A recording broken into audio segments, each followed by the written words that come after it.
നമസ്കാരം. പ്രൈം ഡിബേറ്റിലേക്ക് സ്വാഗതം. ലോക്കൽ സമ്മേളനങ്ങളിൽ നിന്ന് ഏരിയ സമ്മേളനങ്ങളിലേക്ക് CPM കടക്കുമ്പോൾ പലയിടങ്ങളിലും വിഭാഗീയത പരസ്യ പോർവിളിയിലേക്കും തെരുവിലേക്കും നീളുന്നത് പാർട്ടിയെ വെട്ടിലാക്കുകയാണ്. എല്ലാ കാലത്തും വിഭാഗീയതയുടെ പ്രധാന വേദികളാകുന്ന കൊല്ലവും ആലപ്പുഴയും പത്തനംതിട്ടയും തന്നെ ഇത്തവണയും മുന്നിൽ. കരുനാഗപ്പള്ളിയിൽ 10 ലോക്കൽ സമ്മേളനങ്ങളിൽ 7 എണ്ണവും തർക്കത്തെ തുടർന്ന് നിർത്തിവെച്ചു. 2 ഇടത്ത് കയ്യാങ്കളി. സംസ്ഥാന സമ്മേളനം നടക്കാനിരിക്കുന്ന കൊല്ലത്തെ വിഭാഗീയത തടയാൻ പാർട്ടി സെക്രട്ടറി നേരിട്ടിറങ്ങി. കരുനാഗപ്പള്ളി ഏരിയ കമ്മിറ്റി പിരിച്ചുവിട്ടു. പത്തനംതിട്ടയിലും ലോക്കൽ സമ്മേളനങ്ങളിൽ വിഭാഗീയത. ആലപ്പുഴയിൽ പതിവ് പോലെ ചേരിതിരിഞ്ഞ് വെട്ടിനിരത്തൽ. G. സുധാകരനെ ഒഴിവാക്കി അമ്പലപ്പുഴ ഏരിയ സമ്മേളനം. പാർട്ടിയെ ഉപയോഗിച്ച് സമ്പത്തുണ്ടാക്കുന്നതും നേതാക്കൾക്കെതിരായ ആരോപണങ്ങളും ജില്ലാതല നേതാക്കളെ കേന്ദ്രീകരിച്ച് പക്ഷങ്ങൾ ഉണ്ടാകുന്നതും വിഭാഗീയതയുടെ പൊതുചിത്രമാകുമ്പോൾ പ്രൈം ഡിബേറ്റ് ചർച്ച ചെയ്യുന്നു. CPMന് തടയാനാകുമോ ഈ വിഭാഗീയത?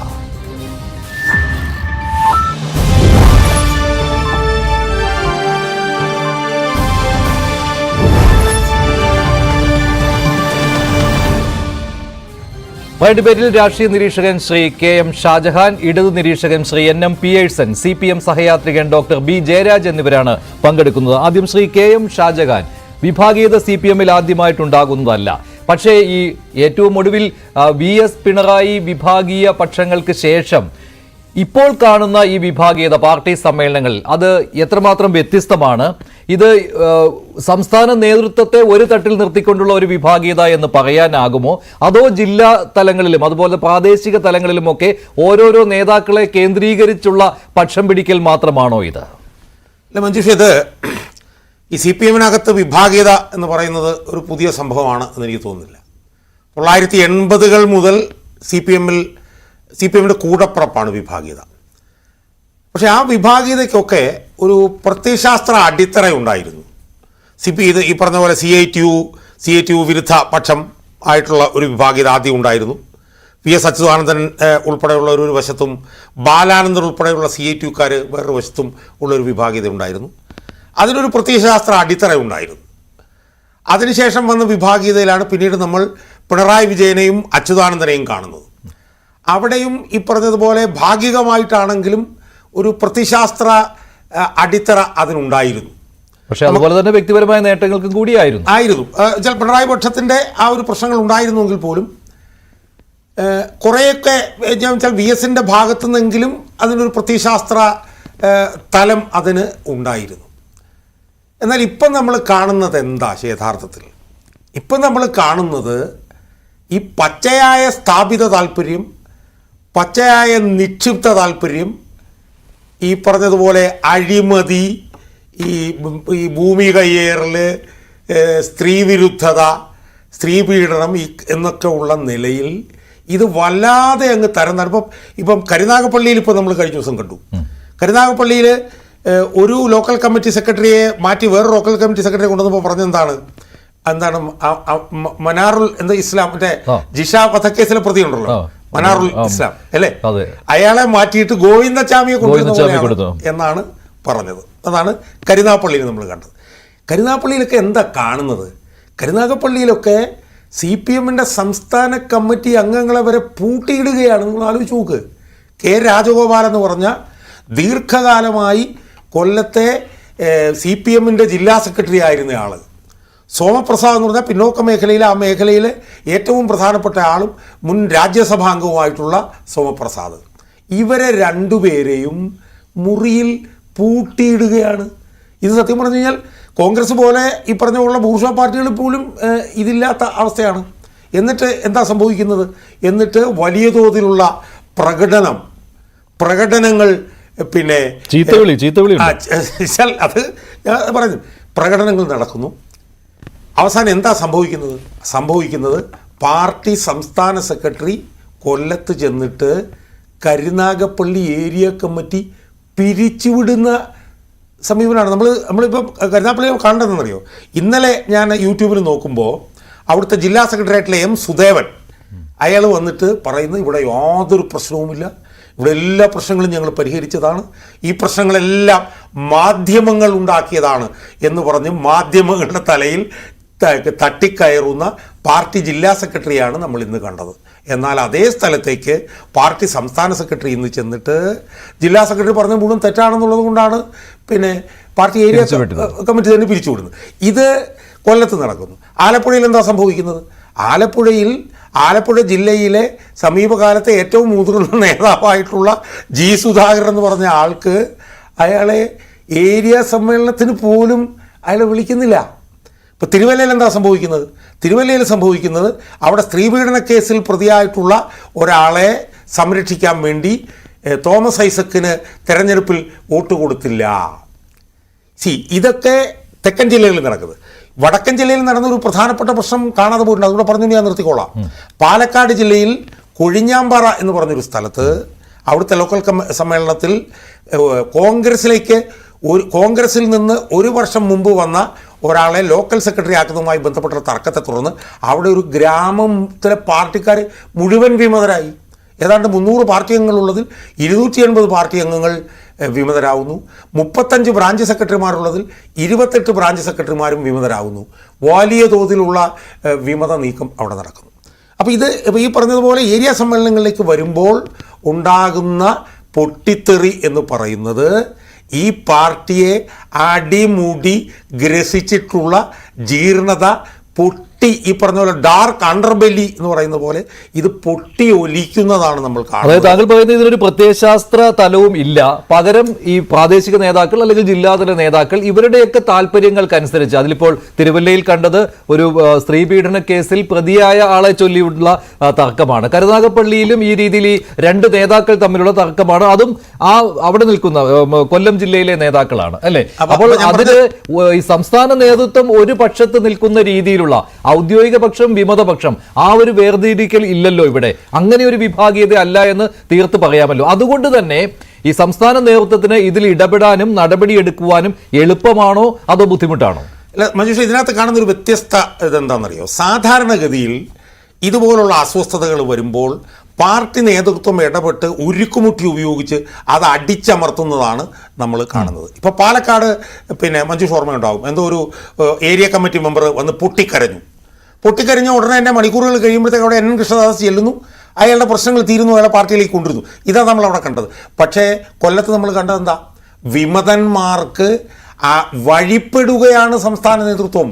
അതിൻ്റെ ഭാഗമായിട്ടാണ് കരുനാഗപ്പള്ളിയിലെ ഏരിയ കമ്മിറ്റി പിരിച്ചുവിട്ടത്. മനസ്സിലായി? അപ്പം ആ നിലയിൽ പഴയതിൽ നിന്നും വ്യത്യസ്തമായി നമ്മൾ കാണുന്നതെന്ന് പറഞ്ഞാൽ അടിത്തട്ടിൽ നിന്ന് ഉയർന്നു വരുന്ന പ്രശ്നങ്ങളെ അഭിമുഖീകരിക്കാൻ കഴിയാതെ ആ വിമതരുയർത്തുന്ന പ്രശ്നങ്ങൾക്ക് വഴങ്ങേണ്ടി വരുന്ന ഒരു സംസ്ഥാനം. അങ്ങനെയാണെങ്കിൽ വിമതരുയർത്തുന്ന പ്രശ്നങ്ങൾ പ്രധാനമായിട്ടും അത് അടിസ്ഥാനമുള്ള പ്രശ്നങ്ങൾ കൂടിയായിരിക്കുമല്ലോ ഇല്ലേ? സംസ്ഥാന നേതൃത്വം കണ്ടില്ലെന്ന് നടിക്കുന്ന പ്രശ്നങ്ങൾ കൂടിയായിരിക്കും 100%. അതായത് വിമതരുയർത്തുന്ന പ്രശ്നങ്ങൾ കാര്യമാത്ര പ്രസക്തമായിട്ടുള്ള വിഷയങ്ങളാണെന്നും അത് കാണാതെ നമുക്ക് മുന്നോട്ട് പോകാൻ കഴിയില്ലെന്നും ഉള്ള നിലപാടിലേക്ക് സംസ്ഥാന നേതൃത്വം ഇറങ്ങി വരുന്നു എന്നുള്ളത് ഇപ്പോൾ ഈ നടക്കുന്ന പ്രശ്നങ്ങളുടെ ഗൗരവാവസ്ഥ 10 മടങ്ങ് വർദ്ധിപ്പിക്കുന്നതാണ് എന്നാണ് നമുക്ക് ഇതിനകത്ത് നിന്ന് മനസ്സിലാക്കാൻ കഴിയും. ഡോക്ടർ ബി ജയരാജ്, അങ്ങനെയാണെങ്കിൽ ഏരിയ സമ്മേളനങ്ങളിലേക്ക് കടക്കുമ്പോൾ ഏരിയ സമ്മേളനങ്ങളിൽ ഇതിനേക്കാൾ പ്രശ്നങ്ങൾ ഉണ്ടാകുവാനുള്ള സാധ്യതയാണല്ലോ കാണുന്നത്. വിഭാഗീയത തടയുന്നതിന് വേണ്ടി പാർട്ടി സെക്രട്ടറിക്ക് ലോക്കൽ സമ്മേളന സമയത്ത് തന്നെ നേരിട്ടിറങ്ങി വരേണ്ടി വരികയാണ്. പാർട്ടി വിഭാഗീയത തെരുവിലേക്ക് നീങ്ങുകയാണ്. അത് പരസ്പരമുള്ള ചീത്തവിളിയിലേക്ക് കടക്കുകയാണ്. ഒരിടത്തല്ല, പലയിടങ്ങളിൽ. ഇത് പഴയ പ്രത്യയശാസ്ത്രത്തിന്റെ പരിവേഷം നൽകുന്ന, പൂർണ്ണമായും പ്രത്യയശാസ്ത്ര പരിവേഷം അതിന് നൽകാൻ കഴിയില്ല. അവിടെയും വ്യക്തി താല്പര്യങ്ങൾ ഉണ്ടായിരുന്നു. ഞാൻ VS പിണറായി വിഭാഗീയതയെക്കുറിച്ചാണ് പറയുന്നത്. അതുപോലെയല്ല, അതിൽ നിന്ന് വ്യത്യസ്തമായ ഒരു തലത്തിലേക്ക് കാര്യങ്ങൾ പോവുകയാണ്.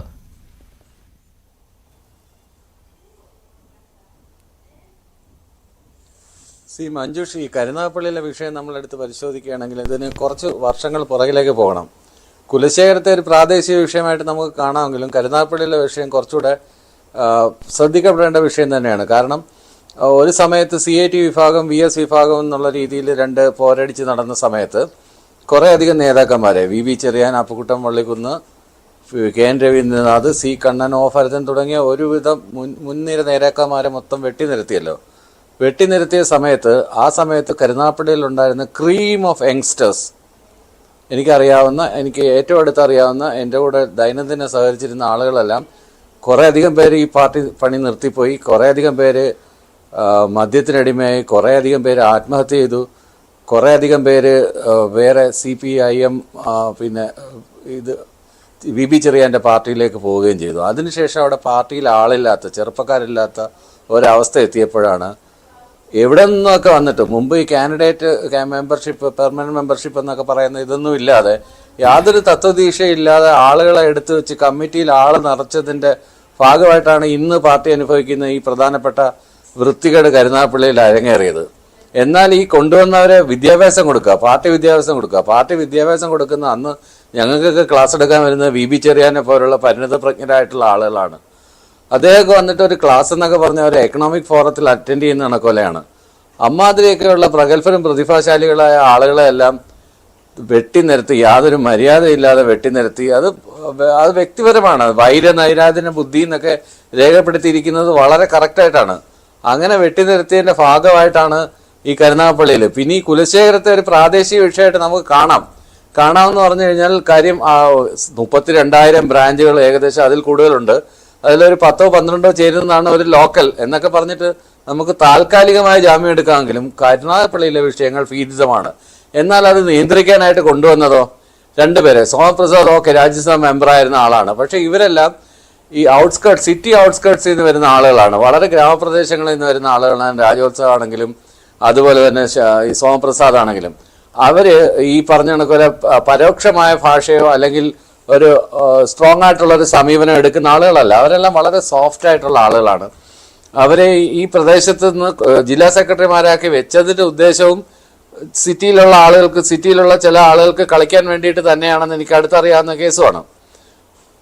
അപ്പൊ അങ്ങനെ കൊണ്ടുവന്ന് വെച്ചതിന്റെ ഭാഗമായിട്ട് എന്നിട്ട് ഇവരെ മനഃപൂർവ്വം തള്ളിയിട്ട് കൊടുക്കുകയായിരുന്നു. മനഃപൂർവ്വം തള്ളിയിട്ടിട്ട് ഇവർ നെഗോഷിയേറ്റ് ചെയ്യാൻ പോയിട്ട് ഇവരെ കൊണ്ട് സാധിച്ചില്ല, അവരെ പൂട്ടിയിട്ടു എന്നൊക്കെ പറഞ്ഞിട്ട് അവരുടെ പേരിൽ കെട്ടിവെക്കാൻ വേണ്ടിയിട്ടാണ് അവരെ അങ്ങോട്ട് പറഞ്ഞു വിട്ടത്. ആ സമയം കുറച്ചുകൂടെ അയൺ ഹാൻഡഡ് ആയിട്ടുള്ള ഒരാളിനെ അല്ലെങ്കിൽ കുറച്ചുകൂടെ കർക്കശ ബുദ്ധിയുള്ള ഒരാളിനെ അങ്ങോട്ട് വിട്ടിരുന്നെങ്കിൽ ഒരിക്കലും ഇങ്ങനെയൊന്നും സംഭവിക്കില്ലായിരുന്നു. രണ്ടാമത്, ഞാൻ കണ്ടിട്ടുള്ളതിൽ വെച്ച് ഏറ്റവും നല്ല നേതാക്കന്മാരിൽ ഒരാളാണ് ഈ PR വസന്തൻ. PR വസന്തനെയൊക്കെ ഞാൻ സമ്മേളനങ്ങളിൽ ഇഷ്ടംപോലെ വിമർശിച്ചിട്ടുണ്ട്. DYFI സമ്മേളനങ്ങളിലൊക്കെ അഖിലേന്ത്യാ ട്രഷററൊക്കെ ആയിരുന്ന സമയത്ത്. പക്ഷേ PR വസന്തൻ എന്നോ അർഹിക്കപ്പെട്ട സ്ഥാനങ്ങളോ മറ്റൊന്നും പാർട്ടി കൊടുത്തില്ലെന്ന് മാത്രമല്ല, മറ്റു പല നേതാക്കന്മാരും അവിടെ ഉയർന്നു വരികയും പാർട്ടിയുമായിട്ട് യാതൊരു ബന്ധമില്ലാതെ സമുദായ സംഘടനയെ പ്രവർത്തിച്ചിരുന്ന ആളുകളൊക്കെ പഞ്ചായത്ത് പ്രസിഡന്റ് ആവുകയൊക്കെ ചെയ്തിട്ടുള്ള അവസ്ഥകൾ അവിടെ ഉണ്ട്. കാര്യം അവിടെ ഒരു വാക്കുമായിരുന്നു. ശരിക്കും പാർട്ടി ഇല്ലായിരുന്ന സമയത്ത് ഈ എടുത്തു വെച്ച ആളുകളാണ് ഈ അവരുടെ പിന്നീട് വന്ന തലമുറ. അതിനേക്കാളും മോശപ്പെട്ട ആളുകൾ പിന്നീട് വന്നു. ആ മോശപ്പെട്ട ആളുകൾക്ക് കേഡർ സ്വഭാവം നഷ്ടപ്പെട്ടു. അതിന്റെ ഭാഗമായിട്ടാണ് പിന്നെ ഇത് ഇൻസ്റ്റിഗേറ്റഡ് ആണ്. ഇതിപ്പോ ഇവിടുത്തെ ഒരു പ്രശ്നം എന്ന് വെച്ച് കഴിഞ്ഞാൽ 2 പ്രധാനപ്പെട്ട നേതാക്കന്മാർ തമ്മിലുള്ള പ്രശ്നങ്ങളാണ് ഇത്രയും വലുതായിട്ട് അവിടെ കാണുന്നത്. അങ്ങനെ മനഃപൂർവ്വം ഈ വെട്ടിനിരത്തലിന്റെ ഒരു ഇത് തന്നെ പരിണത ഫലമാണ് ഈ ഇപ്പൊ അവിടെ സംഭവിച്ചത്. കരുനാഗപ്പള്ളി കരുനാഗപ്പള്ളിയിൽ ഒതുങ്ങി നിൽക്കുന്നൊന്നല്ല. ഈ കരുനാഗപ്പള്ളിയിൽ ഏറ്റവും ഒടുവിലത്തെ സംഭവം എന്ന രീതിയിൽ ചെയ്യാമെങ്കിൽ പോലും ഒരു കരുനാഗപ്പള്ളിയിൽ ഒതുങ്ങി നിൽക്കുന്നതല്ല, അല്ലെങ്കിൽ ഒരു കുലശേഖരപുരം അല്ലേ, അവിടെ ഒതുങ്ങി നിൽക്കുന്ന ഒരു പ്രശ്നമല്ല ഇത്. ആലപ്പുഴയിൽ പതിവ് പോലെ തന്നെ സടകുടഞ്ഞെഴുന്നേറ്റിട്ടുണ്ട് വിഭാഗീയത, കൊടികുത്തുകയാണ്. പത്തനംതിട്ടയിൽ അവിടെയും അങ്ങനെ തന്നെയാണ്. ആലപ്പുഴയിലെ പ്രത്യേകത എന്ന് പറഞ്ഞാൽ ആലപ്പുഴ ജില്ലയ്ക്ക് ഒരു പ്രത്യേകതയുണ്ട്. മഞ്ജുഷിന് അറിയാമെന്ന് എനിക്കറിയില്ല. ഏത് തവണ എപ്പോൾ ഇടതുപക്ഷം ജയിച്ചാലും ആലപ്പുഴ ജില്ലയിൽ നിന്ന് ഒരു പാർട്ടിക്കാരും ജയിക്കാറില്ല. ആ സമയം ആലപ്പുഴ ജില്ലയിൽ നിന്ന് എല്ലാവരും ജയിച്ചു വരുമ്പോൾ ഇടതുപക്ഷം അമ്പേ പരാജയപ്പെടുന്ന ഒരു അത്ഭുത പ്രതിഭാസം നടക്കുന്ന സ്ഥലമാണ് ആലപ്പുഴ. അപ്പൊ ആലപ്പുഴയുടെ ഒരു ടെക്സ്ചറും അവിടുത്തെ ഒരു കൾച്ചറും ഡിഫറെന്റ് ആണ്. അതിനെ വെച്ചിട്ട് കൊല്ലത്തെ കൾച്ചറുമായിട്ട് നമുക്ക് താരതമ്യപ്പെടുത്താനേ പറ്റില്ല. കൊല്ലത്തെ പാർട്ടിക്ക് പറ്റിയ അബദ്ധം അല്ലെങ്കിൽ കൊല്ലത്തെ പാർട്ടിക്ക് പറ്റിയ അപജയം, കരുനാഗപ്പള്ളിയിലെ പാർട്ടിക്ക് പറ്റിയ അപജയം തുടങ്ങുന്നത് ഇവിടെ നിന്നാണ്. നല്ല ചെറുപ്പക്കാരെല്ലാം, അത് കൊല്ലം ജില്ലയിലെ ഒട്ടുമിക്കപ്പെട്ട ചെറുപ്പക്കാരും ഈ ഞാൻ നേരത്തെ പറഞ്ഞതുപോലെ നല്ല ക്രീം ഓഫ് യങ്സ്റ്റേഴ്സ് ആണ് നഷ്ടപ്പെട്ടു പോയത്, പാർട്ടിക്ക് നഷ്ടപ്പെട്ടു പോയത്. അപ്പൊ അവർ പോയാൽ എന്താ, പുതിയ ആള് വരും എന്നുള്ളൊരു ആറ്റിറ്റ്യൂഡായിരുന്നു. അല്ലെങ്കിൽ ചോദ്യം ചെയ്യുന്നവരെയും ക്വസ്റ്റ്യൻ ചെയ്യുന്നവരെയൊക്കെ ഒഴിവാക്കുക, മറുത്തു പറയുന്നവരെ വെട്ടിനിരത്തുക, ഇങ്ങനെ ഏകപക്ഷീയമായൊരു സമീപനം എടുത്തതിന്റെ ഭാഗമായിട്ടാണ് ഈ ഒരു ഗതികേടിലേക്ക് പോയത്. അത് തീർച്ചയായിട്ടും അത് ഇനിയെങ്കിലും അത് മനസ്സിലാക്കിയില്ല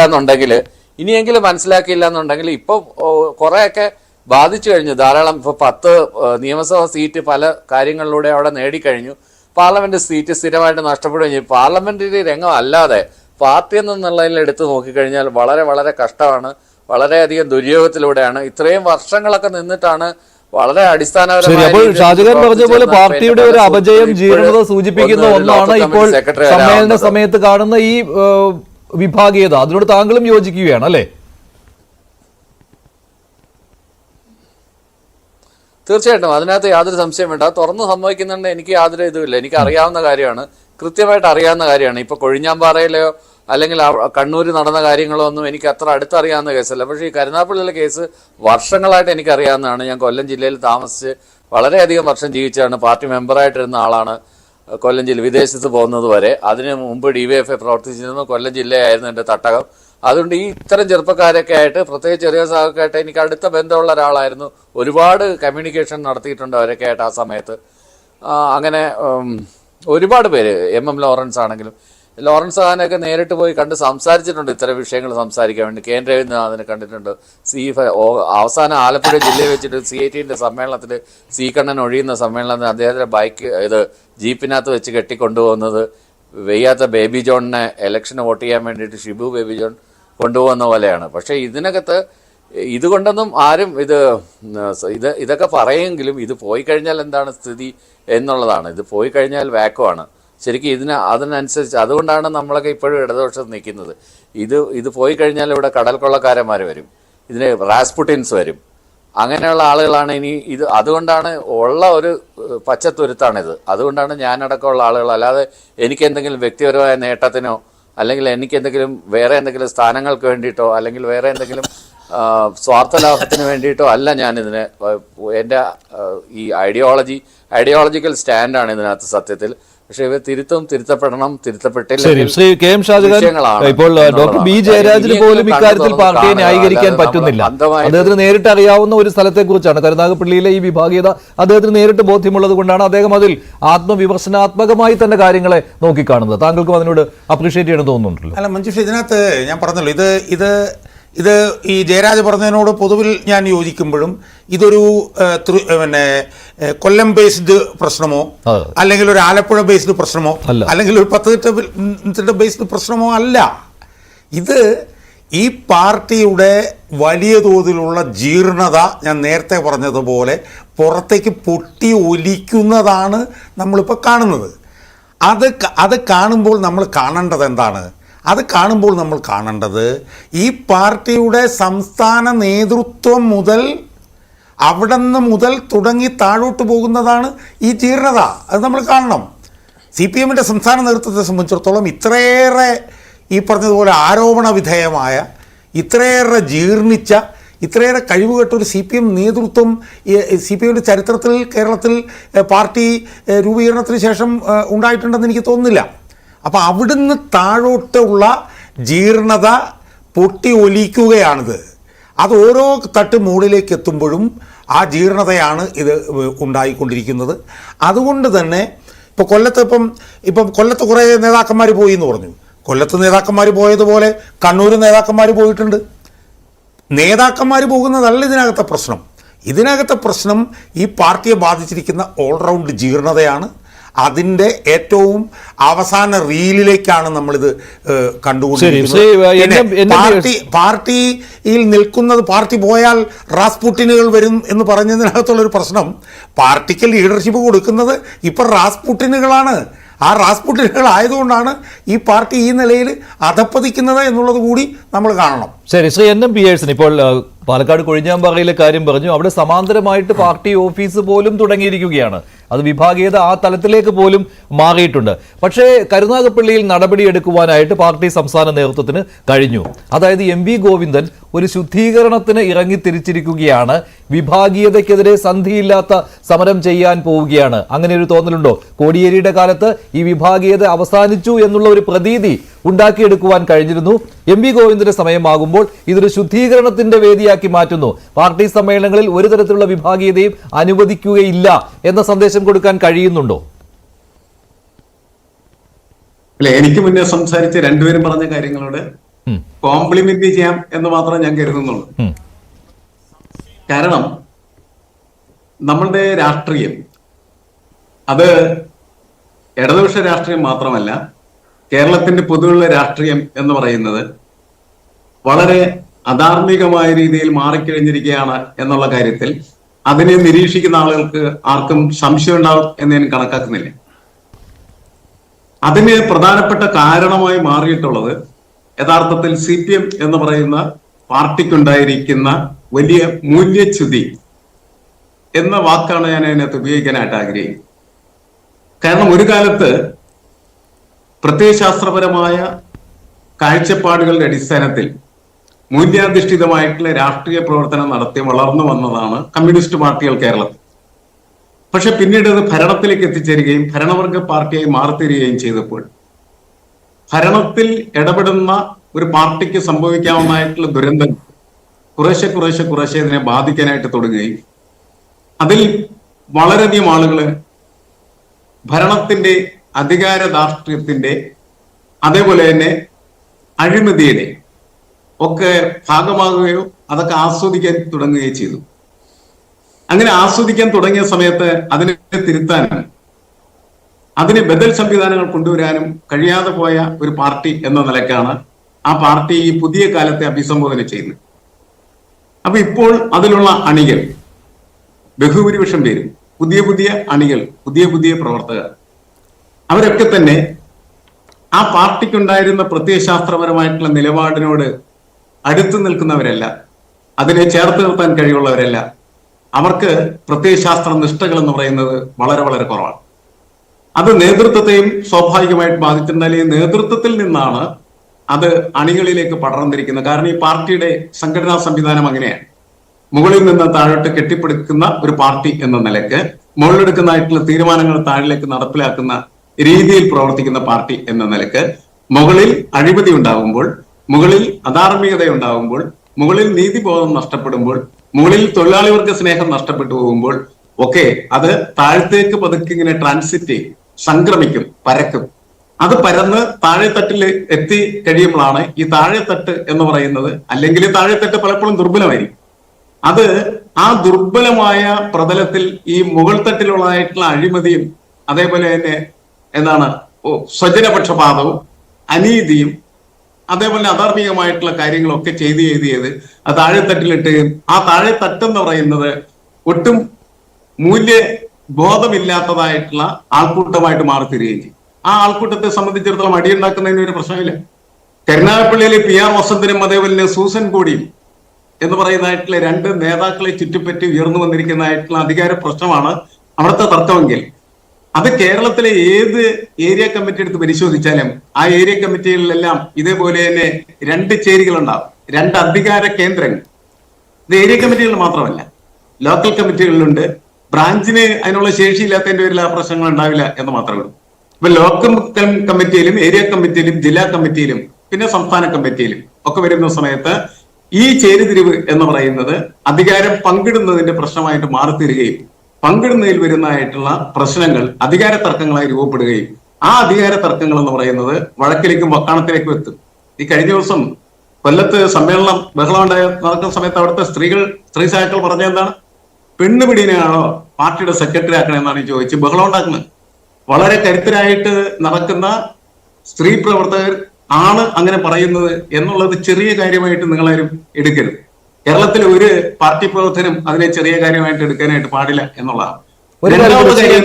താങ്കൾ പറഞ്ഞ ഈ മുകൾ തട്ടിലുള്ള കാര്യങ്ങൾ അത് താഴെ തട്ടിലേക്ക് വരുന്നു, താഴെത്തട്ട് പൊതുവെ ദുർബലമായിരിക്കുന്നതാണ്, അവിടെ നിന്നുള്ള എതിർ സ്വരങ്ങൾ വരുന്നു എന്നൊക്കെ എനിക്കുള്ള ഒരു സംശയം എന്ന് പറയുന്നത്, ഈ വിഭാഗീയത എന്ന് പറയുമ്പോൾ ഒരു പക്ഷത്ത് അത് പാർട്ടിയുടെ സംസ്ഥാന നേതൃത്വത്തിനെതിരെയും ഭരണത്തിനെതിരെയുള്ള, ഭരണം കൊണ്ട് ബുദ്ധിമുട്ടുണ്ടാകുന്നു പൊതുജനങ്ങൾക്ക്, അതുകൊണ്ട് ഞങ്ങൾക്ക് ജനങ്ങളെ അഭിമുഖീകരിക്കാൻ പറ്റുന്നില്ല, ആ രീതിയിലുള്ള ഒരു തിരുത്ത് ആവശ്യമാണ് എന്ന് പറഞ്ഞുകൊണ്ട് പാർട്ടിയുടെ സംസ്ഥാന നേതൃത്വത്തിനെതിരെയും സർക്കാരിനെതിരെയും ഉണ്ടാകുന്ന ഒരു വികാരം അത് ഒരുപറ്റം നേതാക്കളിൽ കേന്ദ്രീകരിക്കുകയും അങ്ങനെ സംഘടിതമായ രീതിയിൽ നേതൃത്വത്തിനെതിരെയുള്ള വികാരമായിട്ട് അത് ഉയർന്നു വരികയും ചെയ്യുന്ന അങ്ങനെ ഉള്ള ഒരു വിഭാഗീയത ഈ ഏരിയ സമ്മേളനങ്ങളിലും ലോക്കൽ സമ്മേളനങ്ങളിലും കാണുന്നുണ്ടോ? അതോ ഓരോയിടത്തും അവിടുത്തെ സാഹചര്യം അനുസരിച്ച് രൂപപ്പെട്ടു വരുന്ന വ്യക്തിയാധിഷ്ഠിതമായ കാര്യങ്ങൾ മാത്രമേ ഉള്ളൂ? അതിലൊരു പക്ഷേ ഈ സമ്പത്ത് വീതം വെക്കുന്നതിൽ പോലുമുള്ള തർക്കങ്ങൾ ഉണ്ടാകാം. ആ രീതിയിലുള്ള കാര്യങ്ങൾ മാത്രമേ വരുന്നുള്ളൂ. ആദ്യം പറഞ്ഞ കാര്യമാണെങ്കിൽ അതിനൊരു പ്രത്യയശാസ്ത്രത്തിന്റെ തലം കൂടി ഉണ്ട്, അത് നല്ലതുമാണ്.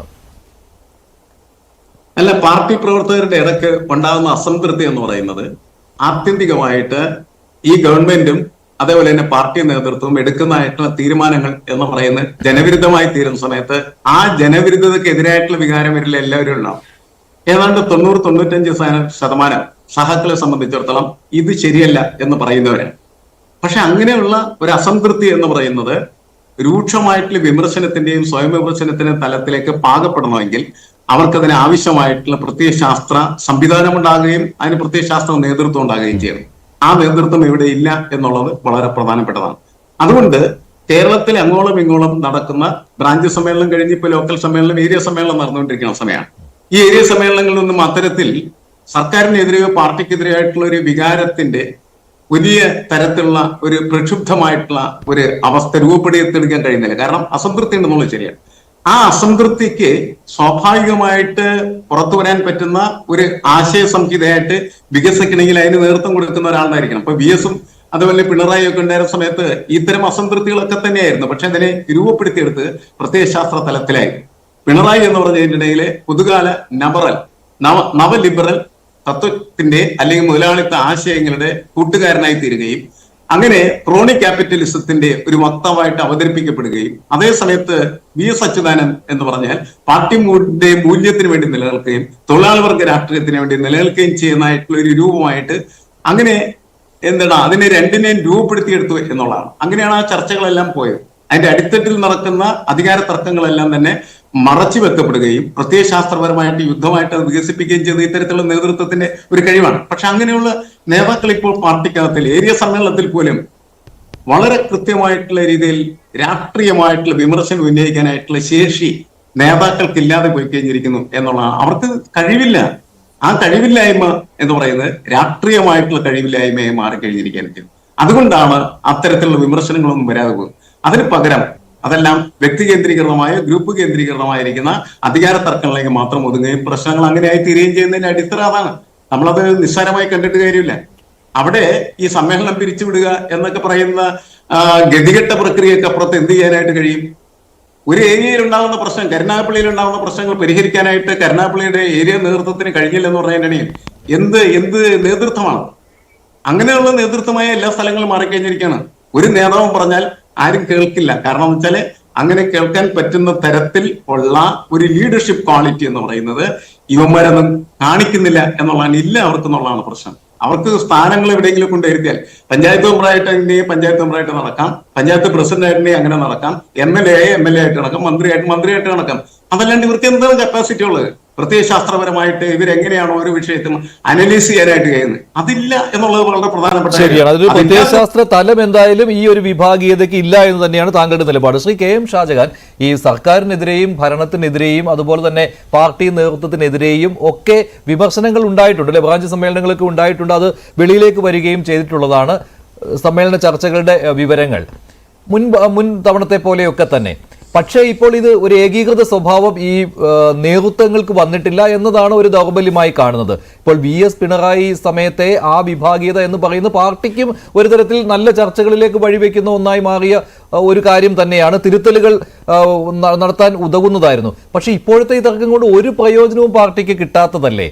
അത് മാത്രമല്ല, ഈ നല്ല പ്രതിനിധികൾ അല്ലെങ്കിൽ വിമർശനങ്ങൾ ഉന്നയിക്കുവാൻ കെൽപ്പുള്ള പ്രതിനിധികൾ അവർ പറയുന്ന കാര്യങ്ങൾ പോലും രജിസ്റ്റർ ചെയ്യപ്പെടാതെ പോവുകയും ചെയ്യുന്നു. അങ്ങനെയല്ലേ സംഭവിച്ചുകൊണ്ടിരിക്കുന്നത്? അല്ല മഞ്ജുഷ്, ഇതിൽ ഈ പിയേഴ്സൺ പറഞ്ഞെടുത്തു നിന്ന് കുറച്ചുകൂടി എക്സ്റ്റെൻഡ് ചെയ്യാനായിട്ടാണ് ഞാൻ ഉദ്ദേശിക്കുന്നത്. VS അച്യുതാനന്ദൻ്റെ കാലഘട്ടത്തിൽ ഈ പറഞ്ഞതുപോലെ അതിനൊരു പ്രത്യയശാസ്ത്ര തലം ഉണ്ടായിരുന്നു. അത് ഞാൻ ആദ്യം ചർച്ചയിൽ തന്നെ ഞാൻ പറഞ്ഞു. ഇവിടെ ഇപ്പോൾ എന്താ സംഭവിച്ചിരിക്കുന്നത്?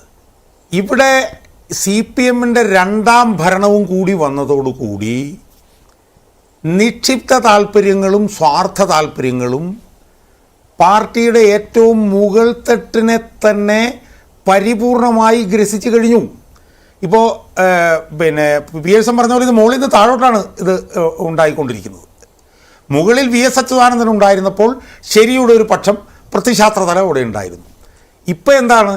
ഇപ്പോൾ ഇതിൻ്റെ സംസ്ഥാന നേതൃത്വത്തിന് ചുക്കാൻ പിടിക്കുന്നവർ തന്നെ സ്വാർത്ഥ നിക്ഷിപ്ത താല്പര്യങ്ങളുടെ വക്താക്കളായി മാറുകയും അവരെ ജീർണിച്ച ഈ പാർട്ടിയുടെ ഒരു മൂർത്തിമത് ഭാവമായി മാറുകയും ചെയ്യുന്നതോടുകൂടി ആ നിക്ഷിപ്ത താല്പര്യവും ആ സ്വാർത്ഥ താല്പര്യവും താഴത്തേക്ക് അരിച്ചിറങ്ങി ഇപ്പം താഴെ ബ്രാഞ്ച് തലത്തിൽ പോലും ആ നിക്ഷിപ്ത സ്വാർത്ഥ താല്പര്യങ്ങൾ പരിപൂർണമായി ആധിപത്യം സ്ഥാപിച്ചു, ഹെജിമണി സ്ഥാപിച്ചു കഴിഞ്ഞു. ഇപ്പം നമ്മൾ ഗ്രാമതലത്തിൽ ചെന്നിട്ട് പാർട്ടിയെ നോക്കൂ. ഗ്രാമതലത്തിൽ നമ്മൾ എവിടെ ചെന്ന് പാർട്ടിയെ നോക്കിയാലും അവിടെ എല്ലാം തന്നെ ഈ നിക്ഷിപ്ത താല്പര്യങ്ങളുടെ, ഈ അഴിമതിയുടെ, ഈ പറഞ്ഞ പോലെ ഭൂമി കയ്യേറ്റത്തിൻ്റെ, റിയൽ എസ്റ്റേറ്റിൻ്റെ, ഇതിൻ്റെ എല്ലാം വ്യക്താക്കളാണ്. ഇതിൻ്റെ ഏറ്റവും അടിത്തട്ടിലുള്ളവർ എന്നുള്ള നിലയിലേക്ക് ഇത് ഈ രണ്ടാം ഭരണവും കൂടി വന്നതോടുകൂടി ജീർണിച്ചു കഴിഞ്ഞിരിക്കുന്നു. അത് ശരിക്കും മുകളിൽ നിന്ന് തുടങ്ങിയിട്ടുള്ളൊരു സംഭവമാണ്. ഇപ്പോൾ പിണറായി വിജയൻ്റെ നേതൃത്വം, ആ നേതൃത്വം അതിനെ ഒന്നും തടയാൻ കഴിയാത്ത ഈ പറഞ്ഞതുപോലെ ഒരു പിന്നെ ഈ വരിയുടയ്ക്കപ്പെട്ട ഒരു പാർട്ടി നേതൃത്വം. ഇപ്പം നമ്മൾ സംസ്ഥാന തലത്തിൽ ചർച്ച ചെയ്യുന്നത് എന്താണ്? ഇത്തരത്തിലുള്ള അഴിമതികളും കാര്യങ്ങളും ഇതെല്ലാം ചർച്ച. ഇപ്പോൾ അവസാനമായി നമ്മൾ നവീൻ ബാബുവിൻ്റെ കാര്യം ചർച്ച ചെയ്യുന്നു. ഇപ്പോൾ സംസ്ഥാന നേതൃത്വത്തിലുള്ളവർ ആരൊക്കെയാണ്? ഇപ്പോൾ സജി ചെറിയാൻ ആണ് സംസ്ഥാനത്തെ പ്രധാനപ്പെട്ട ഒരു നേതാവ്, ഭരണഘടന കുന്തവും കുടച്ചക്രം എന്ന് പറയുന്ന ആൾ. അതുപോലെ തന്നെ എം മണിയുടെ നേതൃത്വം. ഇതുപോലെ തന്നെ സ്വർണ്ണക്കള്ളക്കടത്ത്, ഡോളർ കള്ളക്കടത്ത്, ഇത്തരത്തിൽ പാർട്ടിയുടെ നേതൃത്വം തന്നെ നിക്ഷിപ്ത സ്വാർത്ഥ താല്പര്യങ്ങളുടെ സന്ദേശവാഹകരായി നിൽക്കുമ്പോൾ അത് താഴെത്തട്ടിലേക്ക് വന്ന് താഴെത്തട്ടിലെ പാർട്ടിയും നിക്ഷിപ്ത സ്ഥാപിത താല്പര്യങ്ങളുടെ പിന്നെ ഒരു പാർട്ടിയായി ഇത് പരിപൂർണമായി ഇത് ജീർണിച്ച ഒരവസ്ഥയിൽ എത്തി. സമ്മേളനങ്ങളിൽ വിമർശനങ്ങൾ വരുന്നുണ്ട്, പ്രതിനിധികൾ വിമർശനങ്ങൾ ഉന്നയിക്കുന്നുണ്ട്. മഞ്ജുഷ, നമ്മളൊന്ന് ആലോചിച്ച് നോക്കൂ. ഇതിനു മുമ്പ് സമ്മേളനങ്ങൾ ഉണ്ടായിട്ടുണ്ട്. ഇതിനു മുമ്പ് ലോക്കൽ സമ്മേളനങ്ങളും ഏരിയ സമ്മേളനങ്ങളൊക്കെ ഉണ്ടായിട്ടുണ്ട്. ആ സമ്മേളനങ്ങളുടെയൊക്കെ സമയത്തുണ്ടായിരുന്ന ചർച്ചകളുടെ 1000-1 മൂല്യം പോലും ഇന്നത്തെ പിന്നെ ഒരു സമ്മേളനത്തിലും ഉണ്ടാകുന്നില്ല. ഇപ്പം കരുനാഗപ്പള്ളിയിൽ തന്നെ എന്താ പറയുന്നത്? കരുനാഗപ്പള്ളിയിൽ പറയുന്നത് എന്ന് ആലോചിച്ച് നോക്കും. സ്ത്രീകളൊക്കെ ഒന്നെന്ന് പറയുന്നത് എന്താണ്? അതങ്ങനെയാണോ? കാരണം ഈ ബഹളം ഉണ്ടാകുന്നതും ഈ വിഭാഗീയത ഉണ്ടാകുന്നതുമായ സമ്മേളനങ്ങൾ ഹൈലൈറ്റ് ചെയ്യപ്പെടുന്നു എന്നുള്ളതല്ലേ അതിനുള്ള? അല്ല, ഞാൻ പറഞ്ഞത് അതാണ്. പക്ഷേ ഇപ്പം ഞാൻ പറഞ്ഞപ്പോൾ മലപ്പുറം സമ്മേളനം 2005 ഫെബ്രുവരിയിലാണ് നടന്നത്. മലപ്പുറം സമ്മേളനത്തിന് മുമ്പ് നടന്ന സമ്മേളനങ്ങളിൽ ഉയർന്നു വന്ന ചർച്ചയുടെ ഒരു മൂല്യം, അതിലൊരു പ്രത്യശാസ്ത്ര ശുദ്ധി നമ്മൾ ആലോചിച്ച് നോക്കൂ. ഞാനൊക്കെ അതിനകത്ത് സജീവമായിട്ടൊന്ന് ഉണ്ടായിരുന്ന ഒരാളാണ്. അത് ഈ ജീർണിച്ച് രണ്ടു പക്ഷത്തുമുള്ളവർ സ്വാർത്ഥ നിക്ഷിപ്ത താല്പര്യങ്ങളുടെ ആളുകളായി മാറിയിരിക്കുകയാണ്. അപ്പോൾ പിന്നെ ഇവർ തമ്മിൽ എന്താണ് തർക്കത്തിന് സ്കോപ്പ് എന്നാണ് ഞാൻ ചോദിക്കുന്നത്. രണ്ടു പക്ഷത്തുമുള്ളവർ ഭൂമി കയ്യേറ്റക്കാരും റിയൽ എസ്റ്റേറ്റുകാരും അഴിമതിക്കാരും സ്ത്രീപീഡകരുമാണ് എന്ന് വരുമ്പോൾ, അവരാണ് ബഹുഭൂരിപക്ഷം എന്ന് വരുമ്പോൾ, അവർക്കാണ് ഇതിനകത്ത് ഹെജിമണി എന്ന് വരുമ്പോൾ പിന്നെ ചർച്ചയ്ക്കൊന്നും യാതൊരു സ്കോപ്പുമില്ല. ശരിക്കു വേണ്ടി നിൽക്കുന്നവർ വളരെ ഏറ്റവും ചുരുങ്ങിയ ന്യൂനപക്ഷം എന്നുള്ള നിലയിലേക്ക് മാറിക്കഴിഞ്ഞിരിക്കുന്നു. രണ്ടു പക്ഷത്തുള്ളവരും ഒരേ സ്ഥാപിത നിശ്ചിത താല്പര്യക്കാരാണ് എന്നുള്ള നിലയിലേക്ക് വന്നിരിക്കുന്നു. കരുനാഗപ്പള്ളിയിൽ പാർട്ടിക്ക് വഴങ്ങേണ്ടി വന്നു എന്ന് പറയുമ്പോഴും ആ പാർട്ടി വഴങ്ങിയത് ആർക്ക് വേണ്ടിയാണ് എന്നുള്ള ചോദ്യമുണ്ട്. അല്ല, ശരിക്കു വേണ്ടി നിൽക്കുന്നവർക്ക് വേണ്ടിയാണ്. അല്ല, എന്നൊന്നും എനിക്കൊരു വിശ്വാസമില്ല. കാരണം കരുനാഗപ്പള്ളിയിൽ എന്താ സംഭവിച്ചത് മഞ്ജുഷേ? കരുനാഗപ്പള്ളിയിൽ ഇത് കയ്യിൽ നിന്ന് പോയി. 2 സംസ്ഥാന കമ്മിറ്റി അംഗങ്ങളെ പൂട്ടിയിടുന്ന നിലയിലേക്ക് പോയി. അവിടെ വന്ന നേതൃത്വം എന്ന് പറയുന്നത് ഏറ്റവും കൂടുതൽ ജീർണിച്ച ഒരു നേതൃത്വം എന്നുള്ള നിലയിലേക്ക് മാറിപ്പോയി. അപ്പോൾ ഇത് ശുദ്ധീകരണത്തിന് വേണ്ടിയിട്ട് നടത്തിയ ശ്രമമൊന്നുമല്ല, ഇത് കയ്യിൽ നിന്ന് പോയി എന്ന് മനസ്സിലാക്കി. കയ്യിൽ നിന്ന് പോയ സാഹചര്യത്തിൽ ഇപ്പം നമ്മൾ മനസ്സിലാക്കേണ്ടത് എന്താ? കൊല്ലത്താണ് സംസ്ഥാന സമ്മേളനം നടക്കാൻ പോകുന്നത്. ആ സംസ്ഥാന സമ്മേളനം നടക്കാൻ പോകുന്നിടത്ത് ഇതുപോലുള്ള കാര്യങ്ങൾ വന്നാൽ കയ്യിൽ നിന്ന് പോയി എന്ന് മനസ്സിലാക്കിക്കൊണ്ട് സംസ്ഥാന സമ്മേളനം വരെ ഈ പറഞ്ഞ പോലെ എതിർത്ത് നിൽക്കുന്നവരെ ഒന്ന് തൃപ്തിപ്പെടുത്താൻ വേണ്ടിയിട്ട്, ഇതൊക്കെ സത്യം പറഞ്ഞാൽ CPM-നകത്ത് ഉണ്ടായിട്ടുള്ള കാര്യങ്ങളാണോ? നമ്മളൊന്ന് ആലോചിച്ച് നോക്കും. ഒരു ഏരിയ കമ്മിറ്റി സമ്മേളനത്തിന് തൊട്ട് പിരിച്ചുവിടുന്നത് എൻ്റെ അറിവിൽ കുറേ കാലമായിട്ട് എൻ്റെ അറിവിലില്ല. അപ്പം ആ നിലയിലേക്ക് ഇത് അധപ്പതിച്ചു കഴിഞ്ഞിരിക്കുന്നു. ഇത് ഇനിയിപ്പോൾ തിരിച്ചു പിടിക്കൽ എന്ന് പറയുന്നത് അസംഭാവ്യമാണ് എന്നാണ് ഞാൻ വിശ്വസിക്കുന്നത്.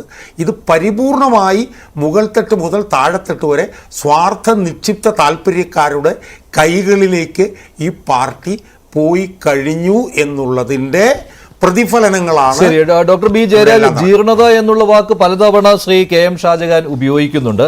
താങ്കൾ ആദ്യത്തെ റൗണ്ട് സംസാരിച്ചപ്പോൾ ഇപ്പോൾ ഈ കരുനാഗപ്പള്ളിയിലൊക്കെ നടക്കുന്നത് അത് താങ്കൾക്ക് യോജിക്കാൻ പറ്റാത്ത ഒരു കാര്യമായി തന്നെയാണ് അവതരിപ്പിച്ചത്. താങ്കൾ അത് ആത്മവിമർശനത്തോടു കൂടി തന്നെ പറയുകയുണ്ടായി പാർട്ടിയിൽ നിൽക്കുമ്പോഴും. പക്ഷേ ഈ ജീർണത എന്നുള്ള കാര്യം അത് താങ്കൾക്ക് അംഗീകരിക്കാൻ പറ്റുന്ന ഒന്നാണോ? പക്ഷെ നോക്കുമ്പോൾ അങ്ങനെ തന്നെയാണല്ലോ. പ്രത്യയശാസ്ത്രത്തിന്റെ ഒരു തലം ഈ വിഭാഗീയ പ്രവർത്തനങ്ങൾക്ക് പോലും ഇല്ല.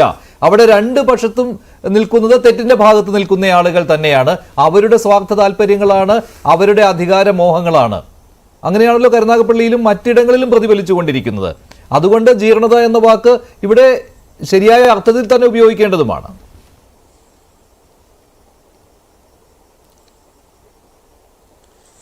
ഇപ്പം ചില ആളുകളുണ്ട് എനിക്ക് ശേഷം കടൽ എന്ന് കരുതുന്ന ചില ആളുകളുണ്ട്. അതുകൊണ്ട് end of the world, apocalypse, ഇപ്പോൾ ആൻറ്റി ക്രൈസ്റ്റ് എന്നൊക്കെ പറയുന്നതൊക്കെയുള്ള ആളുകളുണ്ട്. അത്തരം ആളുകളുടെ ജൽപ്പനങ്ങൾക്കൊക്കെ ഞാൻ ഒരർത്ഥത്തിൽ മാത്രമേ ഇത് കൊടുക്കുന്നുള്ളൂ. ഇത് ജഗദീഷ് ശ്രീമാർ ഒരു സിനിമയിൽ പറയുന്നതൊക്കെ നിങ്ങൾ അറിഞ്ഞത് വെറും പാർട്ടിയുടെ ലോക്കൽ കമ്മിറ്റി രഹസ്യങ്ങളുടെ പോളിറ്റ് ബ്യൂറോയുടെ ചുരുളിൽ അഴിയാനിരിക്കുന്നതേ ഉള്ളൂ എന്ന് പറഞ്ഞതുപോലെയാണ് എനിക്ക് അത്തരം കാര്യങ്ങൾക്ക് മറുപടി പറയാനുള്ളത്. അതുകൊണ്ട് സർവനാശം. ഇതിപ്പോൾ ഒരു പ്രദേശത്ത് നടന്നൊരു വിഷയമാണ്. കുലശേഖരത്തെ സമ്മേളനങ്ങൾ എടുത്തു നോക്കൂ. കഴിഞ്ഞ ഒരു 6 സമ്മേളന കാലയളവിൽ കുലശേഖരത്തെ എങ്ങനെയാണ് സമ്മേളനം നടന്നത്, എങ്ങനെയാണ് അവിടെ പ്രതിനിധികൾ ചർച്ച ചെയ്തിട്ടുള്ളത്. ഇത്തവണ ഉണ്ടായൊരു പ്രത്യേകത എന്ന് പറയുന്നത് 2 ജില്ലാ കമ്മിറ്റി അംഗങ്ങളെ അതിനകത്ത് അവിടെ പൂട്ടിയിടപ്പെട്ടു എന്ന് പറയുന്നത് എനിക്കറിഞ്ഞൂടെ അതിൻ്റെ വാസ്തവം എന്താണെന്ന്. പക്ഷേ എന്തായാലും അതിനു മുമ്പ് തന്നെ ഗോവിന്ദമാഷ് അവിടെ ചെല്ലുകയും ഒരു കോംപ്രമൈസ് എത്തുകയും ഒരു കൺസെൻസസിൽ എത്തുകയും അതിനുശേഷമാണ് പോയതിനു ശേഷം പിന്നെ അത് നെഗോഷിയേറ്റ് ചെയ്യാൻ പറ്റിയില്ല. ഒരു ലീഡർ എന്ന് പറയുമ്പോൾ ഒരു ആർബിട്രേറ്റർ ആയിരിക്കണം, നെഗോഷിയേറ്റർ ആയിരിക്കണം, സ്കേപ്പ് ഗോഡ് ആയിരിക്കണം, എക്സ്റ്റേണൽ ഗ്രൂപ്പ് റെപ്രസെൻറ്റേറ്റീവ് ആയിരിക്കണം. ഇങ്ങനെ കുറേ ഫാക്ടേഴ്സ് ഉണ്ട്. ഇതൊന്നും ഇല്ലാത്ത ആളുകളുണ്ടല്ലോ, വളരെ ശുദ്ധമനസ്കരായ ആളുകൾ, വളരെ കാൽക്കുലേറ്റഡ് അല്ലാത്ത ആളുകളെ ഇത്തരം ഉദ്യമങ്ങൾക്ക് നിയോഗിക്കുമ്പോൾ ഏത് തരത്തിലുള്ള ആളുകളാണ് ഇത്തരം പ്രദേശത്ത് നല്ലത് എന്ന് നമ്മളൊന്ന് അന്വേഷിച്ച് നോക്കിയിട്ട് കൈകാര്യം ചെയ്യുന്നതിന് പറ്റിയൊരു പിഴയാണ് അവിടെ സംഭവിച്ചത്. എന്തായാലും ഏരിയ കമ്മിറ്റി പിരിച്ചുവിട്ടു. ഏരിയ കമ്മിറ്റി പിരിച്ചുവിട്ടിട്ട് കാര്യം സമ്മേളനം നടക്കാൻ പോകുന്നത്, സത്യമാണ് നേരത്തെ പറഞ്ഞത്, സമ്മേളനം നടക്കാൻ പോകുന്നത് കൊല്ലം ജില്ലയിലാണ്. കൊല്ലം ജില്ലയിലേക്ക് തീർച്ചയായിട്ടും ഫോക്കസ് എല്ലാവർക്കും ഉണ്ടാവും. അപ്പോൾ അങ്ങനെ ഒരു സമ്മേളനം നടക്കാൻ പോകുന്ന ഒരു സാഹചര്യത്തിൽ അത്തരം നടപടികളല്ലാതെ പിന്നെ എന്ത് നടപടിയാണ് എടുക്കുന്നത്? അതുകൊണ്ട് ഇനി കേരളം മുഴുവൻ ഇങ്ങനെയാണ്, ഇതെല്ലാം ഭരണവിരുദ്ധ വികാരമാണ്, കേരളത്തിലെ ഭരണം അമ്പേ പരാജയമാണ് എന്നൊക്കെ പറയുന്നതിനോട് എനിക്ക് യോജിപ്പൊന്നുമില്ല. ഇത് തികച്ചും പ്രാദേശികമായ ഒരു വിഷയമാണ്. പ്രാദേശികമായ എന്തെല്ലാം വിഷയങ്ങളുണ്ടാവും. ഇതൊരു 10-32,000 ബ്രാഞ്ച് ഉള്ളതാണ്. അതിൽ 10-12 ബ്രാഞ്ച് ചേരുന്നതാണ് ഒരു ലോക്കൽ കമ്മിറ്റി. ഒരു ലോക്കൽ സമ്മേളനത്തിൽ നടന്ന വിഷയമാണ് നമ്മൾ സംസാരിക്കുന്നത് ആലോചിക്കണം. അതുകൊണ്ടാണ് അത് അമിക്കബിൾ ആയിട്ട് സോൾവ് ചെയ്യുന്നില്ല എന്നുള്ളതുകൊണ്ടാണ്. ഒരു ലോക്കൽ സമ്മേളനമല്ല, ഈ കുലശേഖരപുരത്തെ കാര്യം മാത്രമല്ല, പത്തനംതിട്ടയിൽ 10 ആലപ്പുഴയിൽ ഒരു ലോക്കൽ സമ്മേളനം, കരുനാഗപ്പള്ളിയിൽ 3 ലോക്കൽ സമ്മേളനങ്ങളാണ് നമ്മൾ സംസാരിക്കുന്നത്. 3 ലോക്കൽ സമ്മേളനങ്ങളാണ് സംസാരിക്കുന്നത്. 3 ലോക്കൽ, അത് 3 പ്രദേശം, കേരളത്തിന്റെ 3 സ്ഥലങ്ങളിൽ നടക്കുന്ന ഒരു വിഷയമാണ്. അപ്പോൾ അതിന് ആരർത്ഥത്തിൽ ഞാനതിനെ സ്വയം വിമർശനമായിട്ട് പറയുന്നത് എല്ലാം അങ്ങ് പാടെ അങ്ങ് സപ്പോർട്ട് ചെയ്യുന്നതെന്നുള്ളത് ഒന്ന് മാറിയെന്ന് ഞാൻ സംസാരിച്ചതേ ഉള്ളൂ. എന്ന് പറഞ്ഞിട്ട് ഞാൻ ഇതിനെയൊന്നും ഈ പറഞ്ഞ കാര്യങ്ങളെയൊന്നും ഈ ന്യായങ്ങളെയൊന്നും അംഗീകരിക്കുന്നില്ല. കാരണം അതുകൊണ്ടാണ് ഇങ്ങനെ സംഭവിച്ചതിന് പിന്നെ പ്രത്യയശാസ്ത്ര അടിത്തറ ഇല്ല എന്ന് പറയുന്നത്. ഇതിന് ഒരുപക്ഷെ പ്രത്യയശാസ്ത്ര അടിത്തറ ഇല്ലായിരിക്കും. കാരണം എന്ന് വെച്ച് കഴിഞ്ഞാൽ കേഡേഴ്സിന് വിദ്യാഭ്യാസം കുറവാണ്. ഞാൻ പറഞ്ഞല്ലോ, അവിടെ ഒരു വാക്കം ഉണ്ടായിരുന്നു. ആ വാക്കത്തിലേക്ക് പുതിയ ആളുകളെ പമ്പ് ചെയ്തെടുക്കുന്നുണ്ട്. അവരെ അത്രയും മെച്ചുറായിട്ട് എടുക്കാനും കേഡർ എന്നുള്ള രീതി വളർത്തിയെടുക്കാനും ചിലപ്പോൾ ആ പ്രദേശത്തെ പാർട്ടിക്ക് നടന്നിട്ടുണ്ടാവില്ല. സംസ്ഥാന കമ്മിറ്റി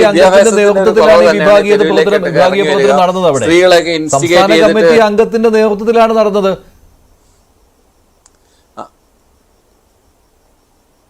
സംസ്ഥാന കമ്മിറ്റി അംഗമാണെങ്കിലും പോളിറ്റ് ബ്യൂറോ മെമ്പർ ആണെങ്കിലും വിഭാഗീയ പ്രവർത്തനം തന്നെയാണ്. ഇതിപ്പോ ഇവരാരും ഡയറക്റ്റ് ആയിട്ട് ഇടപെടുന്നില്ലല്ലോ ഇതിനകത്തൊന്നും. ഇത് ലോക്കൽ ഇഷ്യൂസ് ആണ്. ലോക്കൽ ഇഷ്യൂസ് പഞ്ചായത്ത് തെരഞ്ഞെടുപ്പ് എടുത്താൽ തന്നെ ഒരു പഞ്ചായത്ത് തെരഞ്ഞെടുപ്പ് അല്ലെങ്കിൽ കോർപ്പറേഷനിലെ ഒരു വാർഡിന്റെ തെരഞ്ഞെടുപ്പ് എടുക്കുക.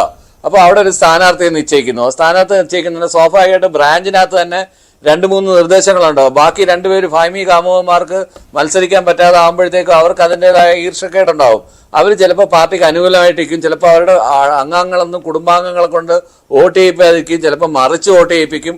ഇങ്ങനെയൊക്കെ നടന്നിട്ടുണ്ട്. നമ്മൾ ഏറ്റവും താഴെ ഇറങ്ങി വർക്ക് ചെയ്യുമ്പോഴാണ് ഈ ഇലക്ട്രൽ രംഗത്തേക്ക് വരുമ്പോൾ, അതുപോലെ തന്നെ സമ്മേളന രംഗത്തൊക്കെ വരുമ്പോഴത്തേക്കും ഇതൊക്കെ വളരെ സ്വാഭാവികമായ കാര്യങ്ങളാണ്. അതുകൊണ്ടാണ് രാത്രി ചിലപ്പോൾ വോട്ടെടുപ്പ് നടത്തുന്നതും ചില സമയത്ത് ഈ പറഞ്ഞ ഫ്രഷ് ഫേസസിനെ കൊണ്ടുവരുന്നുണ്ട്, കെട്ടിയിറക്കിയ സ്ഥാനാർത്ഥിയുമായിട്ട് വന്നിട്ടുണ്ട്, സമ്മേളനം പിടിക്കാനുള്ള ശ്രമമാണ്, ആരും അങ്ങോട്ടും ഇങ്ങോട്ടും സംസാരിക്കരുത് എന്ന് പറഞ്ഞിട്ട് രാത്രി 12 മണിക്കും 2 മണിക്കും 1 മണിക്കും ഒക്കെ ഉറക്കൊഴിഞ്ഞിരുന്ന് ബ്രെഡും ചായയൊക്കെ കുടിച്ച് അവിടെ പ്രത്യയശാസ്ത്ര ചർച്ചയൊന്നുമല്ല നടക്കുന്നത്, കമ്മിറ്റി പിടിച്ചെടുക്കുന്ന ചർച്ചയാണ് അവിടെ നടന്നുകൊണ്ടിരുന്നത്. അപ്പോൾ അങ്ങനെയൊക്കെ മാനിപ്പുലേറ്റ് ചെയ്തൊക്കെയാണ് കാര്യങ്ങളെല്ലാം ചെയ്യുന്നത്. അല്ലാതെ ഇതൊന്നും ഒരു കൃത്യമായ സമ്മേളനം നടക്കുന്ന ഒരു പാർട്ടിയിൽ പ്രത്യയശാസ്ത്ര ചർച്ച, ആദ്യമേ ഒരു ഉദ്ഘാടന പ്രസംഗം ഉണ്ടാവും, കുറേ അനുസ്മരണ ഇതുണ്ടാവും, രക്തസാക്ഷി അനുസ്മരണം ഉണ്ടാവും, പ്രമേയ അവതരണം ഉണ്ടാവും, അത് കഴിഞ്ഞ് പ്രതിനിധികളുടെ ചർച്ച. ഇനി വ്യക്തിപരമായിട്ട് ആരെങ്കിലും നമ്മളെടുത്ത് വിമർശിച്ചാൽ പറയുന്നത് ഗ്രൂപ്പിന്റെ തീരുമാനമാണെന്ന് പറയണം, അല്ലെങ്കിൽ ഇത് വ്യക്തിപരമായ അഭിപ്രായമാണെന്ന് പറയണമെന്നൊക്കെ നിർദ്ദേശം വരും. അതുപോലെ പാർട്ടി ഫ്രാക്ഷനിലുള്ളവരെ, ഇപ്പോൾ ഡിവൈഎഫ്ഐയുടെ ഒരു സമ്മേളനം തന്നെ പാർട്ടി ഫ്രാക്ഷനിലുള്ളവരെ വിളിച്ചിട്ട് അവരുടെ അടുത്ത് വിളിച്ചിട്ട് പറയും ഇതാണ് തീരുമാനം, ഫ്രാക്ഷനിലുള്ളവരെല്ലാം മാറി നിൽക്കാനൊക്കെ പറയും, ഇങ്ങനെയൊക്കെ ആവശ്യപ്പെടാറുണ്ട്. പക്ഷേ ഈ വിരട്ടുകളെല്ലാം അതിജീവിക്കുന്ന ആളുകളുണ്ട്. ഈ വിരട്ടുകളിലൊന്നും ചെവിക്കൊള്ളാതെ, അതായത് ഈ പറയുന്നത് പോലെ ഇപ്പൊ ഈ പറയുമല്ലോ രാഷ്ട്രീയമായിട്ട് എന്തോ രാഷ്ട്രീയ ഭാവി എന്നൊക്കെ പറയുന്നത്, അതൊന്നും ഒരു ഇടതുപക്ഷക്കാരൻ ഒരിക്കലും ഉപയോഗിച്ച് ഞാൻ കേട്ടിട്ടില്ല. ഒരാളുടെ രാഷ്ട്രീയ ഭാവി നശിപ്പിക്കുക, രാഷ്ട്രീയ ഭാവി നോക്കിയിട്ടാണോ ആരെങ്കിലും? ഭാവി തന്നെ നോക്കിയിട്ട് ഭാവിയെക്കുറിച്ച് ചിന്തിക്കാതെയാണ് ഇതിനകത്ത് ഒരു റൊമാൻറ്റിക് ആയിട്ടുള്ള ഒരു പ്രത്യയശാസ്ത്രമാണ്. We are all romantic revolutionaries in that sense. ഇപ്പൊ ഞാനാണെങ്കിലും ശ്രീ NM പിയേഴ്സൺ ആണെങ്കിലും ഏകദേശം അങ്ങനെയുള്ള ആളുകളാണ്. അതുകൊണ്ടാണ് നമ്മൾ ഇപ്പോഴും പ്രത്യയശാസ്ത്രത്തിനെയൊക്കെ മുറുക്കി പിടിച്ചുകൊണ്ട് സംസാരിക്കുന്നത്. ഒരുപക്ഷെ നമ്മൾ ഈ കാലഘട്ടത്തിന്റെ അനുസരിച്ച് മാറുന്നവരായിരിക്കത്തില്ല. ചിലപ്പോൾ നമ്മൾ പറയുന്നത് വരട്ട് തത്വവാദം എന്ന് ചിലപ്പോൾ വ്യാഖ്യാനിക്കപ്പെടാം. അതൊക്കെ സ്വാഭാവികമായിട്ടും സംഭവിക്കാവുന്നതാണ്. പുതിയ മാറുന്ന സാഹചര്യം, നിയോ മാർക്സിസത്തിന്റെ നടപ്പിലാക്കലുകൾ, പുതിയ സങ്കേതങ്ങൾ, പോസ്റ്റ് മോഡേൺ മാർക്സിസത്തിന്റെ ഉപയോഗം, ഇതെല്ലാം നമ്മൾ പറയുന്നതിനൊക്കെ ഈ വൈരുദ്ധാത്മ ഭൗതികവാദമെന്നും ഡിക്റ്റേറ്റർഷിപ്പ് ഓഫ് ദ പ്രോലിറ്റേറിയറ്റ് എന്നും ഒക്കെ പറയുന്നത്, അല്ലെങ്കിൽ സായുധ വിപ്ലവം തന്നെ വേണ്ട എന്ന് നേരത്തെ തന്നെ പറഞ്ഞു, അത് തന്നെ ഒഴിവാക്കി, ഗറില്ല വാർഫെയർ വേണ്ട, എന്നാൽ ചെഗുവേരയുടെ പടം വെക്കും, ഇങ്ങനെയൊക്കെയുള്ള ഒരുപാട് പ്രത്യയശാസ്ത്ര പ്രശ്നങ്ങളുണ്ട് ഇതിനകത്തെ. അപ്പോൾ അതുകൊണ്ട് ഒരു ഡെമോക്രാറ്റിക് സംവിധാനത്തിൽ നമ്മൾ നിന്ന് ഫൈറ്റ് ചെയ്യുന്ന സമയത്ത് ഇത്തരത്തിലുള്ള ആ ഡെമോക്രസി സംവിധാനത്തിന്റെ എല്ലാവിധ അപജയങ്ങളും ഈ പാർട്ടിയിലും വരും. പാർട്ടി എന്ന് പറയുന്നത് ഒരു ഐലൻഡ് ഒന്നുമല്ല. ജനങ്ങളുടെ ഒന്നോ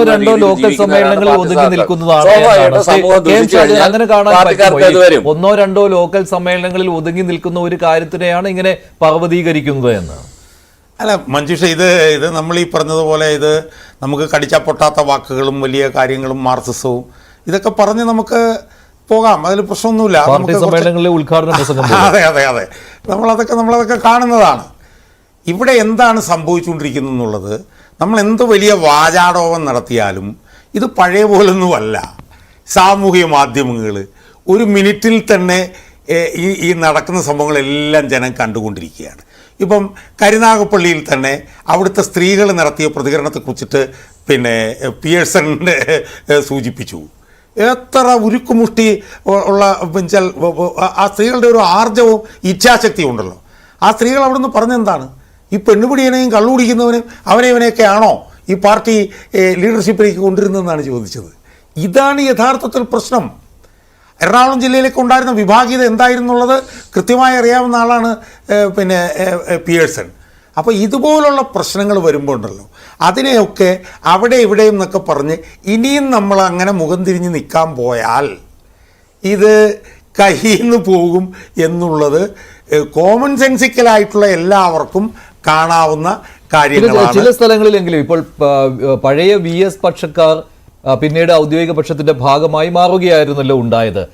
അവരൊരു പക്ഷത്ത് നിന്നുകൊണ്ടുള്ള എന്തെങ്കിലും പ്രവർത്തനങ്ങൾ നടക്കുന്നുണ്ടോ? ചിലയിടങ്ങൾ നോക്കുമ്പോൾ ആ രീതിയിലുള്ള ഒരു രൂപപ്പെടൽ വരുന്നത് പോലെ തോന്നും. അയ്യോ, അത് VS പക്ഷത്ത് നിന്ന് വന്നയാളല്ലേ എന്നുള്ള ഒരു ചോദ്യം ഉയരുന്നത് കാണാം. അത് ശരിയാണോ? അങ്ങനെ ഒരു ഏകീകൃത സ്വഭാവം അതിന് വരുന്നുണ്ടോ? ഇല്ല മഞ്ജുഷ, ഇത് ഞാൻ പറഞ്ഞല്ലോ, VS പോയതോടുകൂടി, VS നേതൃത്വത്തിൽ നിന്ന് പോയതോടുകൂടി VS പക്ഷത്ത് നിന്നിരുന്ന നല്ല ശതമാനം ആളുകളും ഇപ്പോൾ കൊല്ലം ജില്ല നമ്മളൊന്ന് എടുക്കൂ. കൊല്ലം ജില്ലയിലെ ഏറ്റവും തലമുതിർന്ന നേതാവ് NS ആയിരുന്നു. NS എന്ന് പറഞ്ഞ കേരളത്തിലെ പാർട്ടിയുടെ ഏറ്റവും പ്രമുഖനായിട്ടുള്ള ഒരു നേതാവായിരുന്നു കൊല്ലത്തുണ്ടായിരുന്നത് NS. ആ NS പോയതിന് ശേഷം പിന്നെ അവിടുത്തെ പാർട്ടിക്ക് നേതൃത്വം കൊടുത്ത വേറെ ആളുകൾ അവിടെ ഉണ്ടായിട്ടുണ്ട്. ഇപ്പോൾ കൊല്ലം ജില്ലയിൽ തന്നെ യഥാർത്ഥത്തിൽ VS അച്യുതാനന്ദന് വേണ്ടി പടയോട്ടം, ഏറ്റവും വലിയ പോരാട്ടം നടത്തിയിരുന്ന ഒരു വനിതാ നേതാവുള്ള ജില്ലയാണ് കൊല്ലം. അത് ശ്രീമതി J. മേഴ്സിക്കുട്ടിയമ്മയാണ്. അവർ ഒന്നാം പിണറായി സർക്കാരിൻ്റെ കാലത്ത് അവർ മന്ത്രിയായിരുന്നു. കഴിഞ്ഞ പ്രാവശ്യം അവർ നിർഭാഗ്യവശാൽ തോറ്റുപോയി.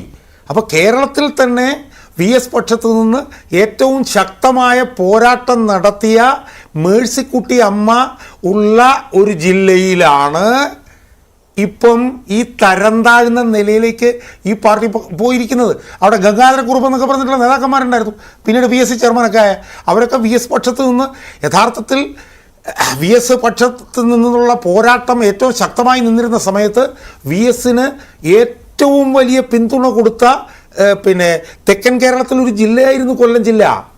ആ കൊല്ലം ജില്ല എന്ന് പറഞ്ഞാൽ വി എസ് അദ്വാനത്തിന് ഉരുക്ക് കോട്ടയായിരുന്നു. ആ ഉരുക്ക് കോട്ടയിലാണ് ഇപ്പോൾ ഏറ്റവും എനിക്ക് സത്യം പറഞ്ഞാൽ അത്ഭുതം. ഇപ്പോൾ പി ആർ വസന്തനെ കുറിച്ചിട്ടൊക്കെ പറയുന്നത് കേട്ടു. അവിടെ പി ആർ വസന്തനൊക്കെ വി എസ് പക്ഷത്ത് നിന്ന ഏറ്റവും സമുന്നതനായിട്ടുള്ളൊരു നേതാവായിരുന്നു ആ കാലഘട്ടത്തിൽ. പക്ഷേ ഇന്ന് നിർഭാഗ്യവശാൽ പി ആർ വസന്തനെയൊക്കെ ഏറ്റവും വലിയ നിക്ഷിപ്ത താല്പര്യങ്ങളുടെ വക്താക്കളായിട്ടാണ് ഇപ്പോൾ കരുനാഗപ്പള്ളിയിലൊക്കെ ഇപ്പോൾ നമ്മൾ ഉയർന്നു കേൾക്കുന്നത്. അപ്പോൾ യഥാർത്ഥത്തിൽ എന്താ സംഭവിച്ചത്? വി എസ് പോയതോടുകൂടി വി എസിൻ്റെ കൂടെ നിന്നവർക്കും ഈ പിണറായിയുടെ ഈ ചവിട്ടിത്തേക്കലിൽ അവർക്ക് പോരാടാൻ കഴിയാതെ അവർ മിക്കവാറും എല്ലാ ആളുകളും അപ്പുറത്തേക്ക് പോയി. ഇപ്പോൾ യഥാർത്ഥത്തിൽ വി എസ് പക്ഷമെന്ന് പറഞ്ഞുകൊണ്ട് ഒരാളെ സംസ്ഥാന കമ്മിറ്റിയിൽ നമുക്ക് പറയാൻ കഴിയുമെങ്കിൽ അത് എറണാകുളം ജില്ലയിൽ നിന്നുള്ള കെ ചന്ദ്രൻപിള്ള മാത്രമേ ഉള്ളൂ എന്ന് ഞാൻ പറയേണ്ടി വരും. അപ്പം എല്ലാവരും ഈ സ്ഥാപിത താല്പര്യങ്ങളുടെയും നിക്ഷിപ്ത താല്പര്യങ്ങളുടെയും അധികാരത്തിൻ്റെയും ഒക്കെ ശീതള ഛായയിൽ അപ്പുറത്തേക്ക് മറിഞ്ഞുപോയി. ആ മറിഞ്ഞതിൻ്റെ ഗതികേടാണ് നമ്മളിപ്പോൾ കാണുന്നത്. അതിൻ്റെ ഏറ്റവും വലിയ ഉദാഹരണമാണ് കൊല്ലം ജില്ല എന്നാണ് നേരത്തെ വി എസ് പക്ഷത്തുള്ള, അതായത് ശരിയുടെ പക്ഷത്ത് നിന്നവർ എന്ന് പറയുന്ന ആളുകൾ എന്ന് ഒരു മുദ്ര കുത്തിയവർ പോലും, അങ്ങനെ ഒരു പോസിറ്റീവായിട്ടൊരു മുദ്ര കിട്ടിയവർ പോലും അവർ പിന്നീട് പിണറായി പക്ഷക്കാരായി മാറുകയായിരുന്നുവല്ലോ. അവർക്കെതിരെ പോലും ഇപ്പോൾ ആക്ഷേപങ്ങൾ ഉയർന്നു വരുന്നുണ്ട്. അത് ഇപ്പോൾ ശ്രീ ഷാജഹാൻ പറഞ്ഞതുപോലെ കൊല്ലത്ത് ആ ഉദാഹരണം കാണുന്നതാണ്, പലയിടങ്ങളിലും അങ്ങനെയുണ്ട്. അപ്പോൾ അത് അവരുടെ മാറ്റം വ്യക്തിപരമായ മാറ്റമാണോ? അവരും ഇങ്ങനെ ഈ രീതിയിൽ പാർട്ടിയുടെ അതർ സൈഡ് എന്ന രീതിയിലേക്ക് മാറുകയായിരുന്നോ ചെയ്തത്? അപ്പോൾ അവരും ഒരു പക്ഷത്തിന്റെ വക്താക്കളായിട്ട് ഇപ്പോൾ വരുന്നുണ്ടോ? അങ്ങനെ ഉള്ള ഒരു ഏകീകൃത സ്വഭാവം കാണുന്നുണ്ടോ ഇല്ലയോ താങ്കൾ ഈ ഇപ്പോഴത്തെ വിഭാഗീയതയിൽ? അല്ല, ഏകീകൃത സ്വഭാവം അതിനകത്തില്ല. ഏകീകൃത സ്വഭാവം ഉണ്ടാകണമെങ്കിൽ അതിന് രാഷ്ട്രീയമായ കാഴ്ചപ്പാടുണ്ടാവണം. അതില്ല. രണ്ട്, വി എസ് പക്ഷത്ത് നിന്നിരുന്നു എന്ന് പറയുന്ന എല്ലാ നേതാക്കളും തന്നെ വി എസ് പക്ഷത്ത് നിൽക്കുന്ന സമയത്തും അവരെ സംബന്ധിച്ചിടത്തോളം അധികാരം പ്രധാനപ്പെട്ട വിഷയമായി. ഞാൻ ആരുടെ പേരെടുത്ത് പറയുന്നില്ല, എനിക്ക് എല്ലാവരുടെ പേരറിയാം, പക്ഷെ പറയുന്നില്ല. അപ്പൊ അധികാരം ഒരു പ്രധാനപ്പെട്ട വിഷയമായി വരുമ്പോൾ അധികാരം ലഭിക്കാൻ പറ്റുന്നത് എവിടെയാണ്, അങ്ങോട്ട് മാറുക എന്ന് പറയുന്നത് സ്വാഭാവികമാണ്. അങ്ങനെയാണോ മാറുന്നത്? പ്രത്യയശാസ്ത്രപരമായിട്ടുള്ള ഒരു ഡിവിഷന്റെ പുറത്താണ് വി എസ് പക്ഷവും പിണറായി പക്ഷവും എന്ന് പറയുന്ന രണ്ട് പക്ഷം നിലനിന്നിരുന്നെങ്കിൽ സ്വാഭാവികമായിട്ടും ആ പക്ഷങ്ങൾക്ക് ഒരിക്കൽ പോലും ഒന്നിന് മറ്റൊന്നിന് കീഴടങ്ങുക എന്ന് പറയുന്നത് അസാധ്യമായിട്ടുള്ള കാര്യമാണ്. അപ്പൊ അവിടെ പ്രത്യയശാസ്ത്ര പ്രശ്നമല്ല, പകരം പ്രത്യയശാസ്ത്രത്തിന്റെ ആവരണം ഉണ്ട് എന്നുള്ളത്, അതിന്റെ ഒരു മുഖാവരണം ഉണ്ട് എന്നുള്ളത് ശരിയാണെങ്കിലും ആത്യന്തികമായിട്ട് എല്ലാവരെയും സംബന്ധിച്ചിടത്തോളം അധികാരം ഒരു പ്രശ്നമാണ്. അത് അധികാരത്തിൽ പ്രവർത്തിക്കുന്ന ഒരു പാർട്ടി, അധികാരത്തിൽ മുങ്ങിയിരിക്കുന്ന ഒരു പാർട്ടിയെ സംബന്ധിച്ചിടത്തോളം അതിൽ പ്രവർത്തിക്കുന്ന എല്ലാ ആളുകൾക്കും ഈ അധികാര മോഹം എന്ന് പറയുന്നത് സ്വാഭാവികമാണ്. അതാണ് നമ്മൾ മനസ്സിലാക്കേണ്ടത്. എനിക്ക് അധികാരം വേണ്ട, എനിക്ക് സ്ഥാനമാനങ്ങൾ വേണ്ട എന്ന് ആരെങ്കിലും പറയുന്നുണ്ടെങ്കിൽ നമ്മൾ അയാളെ നോക്കി ചിരിക്കുക എന്ന് മാത്രമേ. എല്ലാവർക്കും ഇതെല്ലാം വേണം, എല്ലാവർക്കും ഇതെല്ലാം വേണം എങ്കിൽ പോലും അതിനൊരു നിയന്ത്രണം, അതിനെല്ലാം ഒരു നിയന്ത്രണ രേഖ ഉണ്ടാകുന്നത് നമ്മളൊരു മൂല്യവ്യവസ്ഥക്കകത്ത് പ്രവർത്തിക്കുന്ന സമയത്താണ്. ആ മൂല്യവ്യവസ്ഥ നഷ്ടപ്പെട്ടു കഴിയുമ്പോൾ നമ്മളുടെ നിയന്ത്രണ രേഖ തകർന്നു. സ്വാഭാവികമായിട്ടും നമ്മളിലുള്ള നമ്മുടെ ഒരു നാച്ചുറൽ എന്താണ് ഡിസൈർസ്, സ്വാഭാവികമായിട്ടുള്ള ആഗ്രഹങ്ങൾ എന്ന് പറയുന്നത് പ്രശസ്തി വേണം, അധികാരം വേണം, പണം വേണം. ഇതൊക്കെ എല്ലാ മനുഷ്യരും ആഗ്രഹിക്കുന്നതായിട്ടുള്ള കാര്യങ്ങളാണ്. ഇങ്ങനെ എല്ലാ മനുഷ്യരും ആഗ്രഹിക്കുമ്പോൾ ആ മനുഷ്യരെ അത്തരം ആഗ്രഹങ്ങളെക്കാൾ കൂടുതലായിട്ട് സാമൂഹ്യമായിട്ടുള്ള ആഗ്രഹങ്ങൾക്കും സാമൂഹ്യമായിട്ടുള്ള താല്പര്യങ്ങൾക്കും പ്രാമുഖ്യം കൊടുക്കുന്നവരാക്കി മാറ്റുക എന്നുള്ളതാണ് ഒരു രാഷ്ട്രീയ പ്രസ്ഥാനത്തിന്റെ മുഖ്യ ചുമതല. ആ മുഖ്യ ചുമതല പ്രവർത്തിച്ചിരുന്ന കാലത്താണ് കേരളത്തിൽ പ്രഗത്ഭരായിട്ടുള്ള കേഡേഴ്സ് കമ്മ്യൂണിസ്റ്റ് പാർട്ടികൾക്ക് ഉണ്ടാക്കാനായിട്ട് കഴിഞ്ഞിട്ടുള്ളത്. അവരുടെ പിന്തുണ ഇങ്ങോട്ട് വരുന്ന സമയത്ത് ആ പ്രസ്ഥാനം ഉണ്ടാക്കിയ ആ ത്യാഗോജ്ജലമായിട്ടുള്ള പ്രവർത്തനം നടത്തിയ നേതൃത്വത്തിന്റെ ലെഗസി, അവരുടെ പാരമ്പര്യമായ അവരുടെ പൈതൃകം എന്ന് പറയുന്നത് നഷ്ടപ്പെട്ടു. അങ്ങനെ നഷ്ടപ്പെട്ടു പോകുമ്പോൾ പുതിയതായി വരുന്നതായ വ്യക്തികൾക്ക് പ്രവർത്തകർക്ക്, നേതാക്കൾക്ക് ആവശ്യമായിട്ടുള്ള രീതിയിൽ ഒരു മാതൃകാപരമായിട്ടുള്ള പ്രവർത്തനം നടത്താൻ ഒരാളുണ്ടാവേണ്ടത് ആവശ്യമാണ്. നമ്മുടെ കേരളത്തിൽ രാഷ്ട്രീയ പ്രവർത്തകൻ എന്ന നിലക്ക് മാതൃകാപരമായി പ്രവർത്തിക്കുന്ന ഒരു നേതാവിനെ ചൂണ്ടിക്കാണിക്കാനായിട്ട് മഞ്ജുഷിന് കഴിയും. CPM-ൽ മാത്രമല്ല, പുറത്ത് ഏത് പാർട്ടിയിലാണുള്ളത്, എന്താണ് അവന്റെ മാതൃക എന്ന് പറയുന്നത്? നമ്മൾ AKGയെ കുറിച്ച് സംസാരിക്കുന്ന സമയത്തും കൃഷ്ണപിള്ളയെ കുറിച്ച് സംസാരിക്കുന്ന സമയത്തും കമ്മ്യൂണിസ്റ്റ് പാർട്ടിയെ സംബന്ധിച്ചിടത്തോളം അതിന്റെ മാതൃകാ സ്വഭാവങ്ങൾ അവർക്കുണ്ടായിരുന്നു. ഇന്ന് കേരളത്തിൽ പ്രവർത്തിക്കുന്നതായിട്ടുള്ള ഏത് രാഷ്ട്രീയ പാർട്ടിയുടെ നേതാവിനാണ് മാതൃകാ സ്വഭാവമുള്ളത്? എല്ലാവരിലും ഈ ഇരട്ട വ്യക്തിത്വം പ്രവർത്തിക്കുന്നത്. ഒന്ന് ആളുകളുടെ മുമ്പിൽ ഇങ്ങനെ ഇളിച്ചു കാണിക്കുന്ന ഒരു മുഖം, മറ്റൊന്ന് അഹങ്കാരത്തിന്റെ, ധാർഷ്ട്യത്തിന്റെ, ആർത്തിയുടെ ഒരു എന്താണ് അതിന്റെ ഒരു പെരിയ ആട്ടം. ആ പെരിയ ആട്ടമാണ് വർദ്ധിക്കുന്നത്. അതുകൊണ്ടാണ് നമ്മൾ ഈ ഓരോ ദിവസവും ഓരോ നേതാക്കളിൽ നിന്ന് വരുന്നതായിട്ടുള്ള വാർത്തകൾ, അതുപോലെ തന്നെ അവരുടെ പ്രവർത്തികൾ ഒരു രാഷ്ട്രീയ പാർട്ടിയെ മാത്രം നോക്കിയിട്ട് കാര്യമില്ല. ഇപ്പൊ ചൈനയിലെ സാംസ്കാരിക വിപ്ലവ കാലത്ത് മാവോ പറഞ്ഞത് എന്താണ്? ഹെഡ്ക്വാർട്ടേഴ്സ് ബോംബിടാനാണ് പറഞ്ഞത്. പാർട്ടിയുടെ ഹെഡ്ക്വാർട്ടേഴ്സ് ബോംബിടാനാണ്. അത്രമാത്രം അഴിമതിക്കാരായിട്ട്, അധികാര ധൂർത്തരായിട്ട് നേതൃത്വം മാറിക്കഴിയുന്ന സമയത്താണ് പാർട്ടി ഹെഡ്ക്വാർട്ടേഴ്സ് ബോംബിടുക എന്ന് പറയുന്ന പ്രയോഗം പ്രസക്തമായി തീരും. അങ്ങനത്തെ ഒരു അവസ്ഥയിൽ എത്തിക്കഴിഞ്ഞിരിക്കുകയാണ്. ഒരു പാർട്ടിയുടെ അല്ല, എല്ലാ പാർട്ടിയുടെയും. കേരളത്തിലെ എല്ലാ പാർട്ടി ഓഫീസുകളും അവരുടെയൊക്കെ എന്താണ് കേന്ദ്ര ഓഫീസുകളൊക്കെ കത്തിച്ചുകളയേണ്ട സമയം കഴിഞ്ഞിരിക്കുകയാണെന്നാണ് ഞാൻ പറഞ്ഞത്. അത്രമാത്രം അവരെ ജനങ്ങളെ അകറ്റി നിർത്തുകയും അധികാരത്തിൽ ആമക്തനായി തീരുകയും അഴിമതി നടത്തി ചെയ്യുന്ന ആളുകളായി മാറിക്കഴിഞ്ഞു. അവരിനൊട്ടും വ്യത്യസ്തരല്ലാത്ത ആളുകളായി CPM നേതൃത്വം മാറുന്നത് കൊണ്ടാണ് ഇപ്പോൾ നമ്മൾ ഈ തെരുവോരത്ത് ഇത്തരത്തിലുള്ളതായിട്ടുള്ള സംഘർഷങ്ങൾ കാണുന്നത്. ഈ സംഘർഷങ്ങൾ തുടരുക തന്നെ ചെയ്യുമല്ലോ ശ്രീ KM ഷാജഹാൻ. മുമ്പ് ഇപ്പോൾ BS പിണറായി പക്ഷത്തിന്റെ കാലത്ത് തെരുവിലിറങ്ങി മുദ്രാവാക്യം വിളിക്കാറുണ്ടായിരുന്നു ഇല്ല?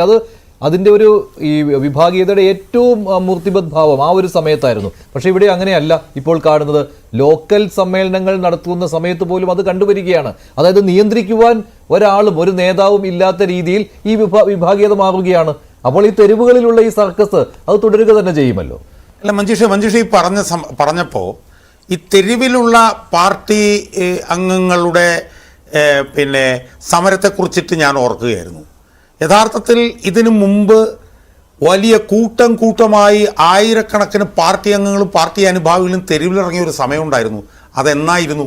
അത് 2006 മാർച്ചിൽ VS അച്യുതാനന്ദൻ എന്ന് പറയുന്ന മഹാനായ നേതാവിനെ മുഖ്യമന്ത്രി സീറ്റ് കൊടുക്കണം എന്ന് ആവശ്യപ്പെട്ടുകൊണ്ട് ആണ് ധാരധാരയായി 10,000-കണക്കിന് ആളുകൾ അന്ന് റോഡിലിറങ്ങിയത്. അതിനുശേഷം പിന്നെ 2011-ലും ചുരുങ്ങിയ ഒരു ലെവലിൽ അതേ ആവശ്യം ഉന്നയിച്ചുകൊണ്ട് പാർട്ടി അണികൾ റോഡിലിറങ്ങിയിരുന്നു. ഇന്നും പാർട്ടി അണികൾ റോഡിലിറങ്ങുകയാണ്. ഇന്ന് പാർട്ടി അണികൾ റോഡിലിറങ്ങുന്നത് എന്തിനാണ്? പാർട്ടിയുടെ അധമന്മാരായിട്ടുള്ള നേതൃത്വത്തിനെ ഒരു പാഠം പഠിപ്പിക്കാൻ വേണ്ടിയിട്ടാണ് ഇന്ന് പാർട്ടി അണികൾ. അന്ന് 2006 എന്ത് സംഭവിച്ചു? അന്ന് 2006 പാർട്ടി അണികൾ പിന്നെ തെരുവിലിറങ്ങി പാർട്ടി പോളിറ്റ് ബ്യൂറോയ്ക്ക് VS അച്യുതാനന്ദനെ സ്ഥാനാർത്ഥിയാക്കേണ്ടി വരുന്നു. ഇന്ന് പാർട്ടി അണികൾ ഇറങ്ങിയപ്പോൾ എന്ത് സംഭവിച്ചു? ഈ അധമന്മാരായിട്ടുള്ള ഈ പാർട്ടി നേതാക്കന്മാരെ നേതാക്കളാക്കുന്ന പ്രവർത്തനത്തിൽ നിന്ന് ഇന്നത്തെ പാർട്ടി നേതൃത്വത്തിന് പിൻവലിയേണ്ടി വന്നു. അപ്പോൾ 2006 പാർട്ടി അണികൾ എന്തിന് തെരുവിലിറങ്ങി?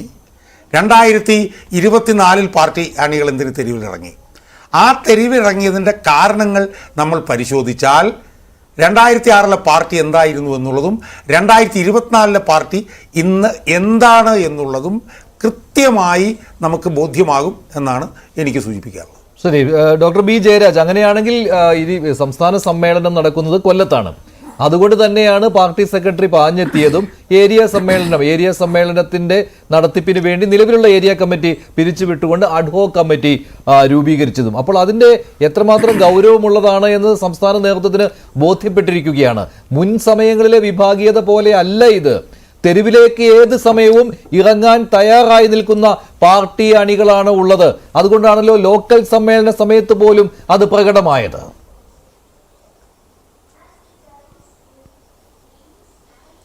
ഇതിനകത്ത് നമ്മളൊരു കാര്യം മനസ്സിലാക്കേണ്ടതെന്ന് വെച്ച് കഴിഞ്ഞാൽ ഒരു നേതാവും അത്ര മഹാനെന്നൊന്നും ഞാൻ പറയില്ല. കാര്യം എല്ലാവർക്കും അവരവരുടേതായ വീക്ക്നെസ്സും അവരവരുടേതായ സ്ഥാപിത താല്പര്യങ്ങളുണ്ട്.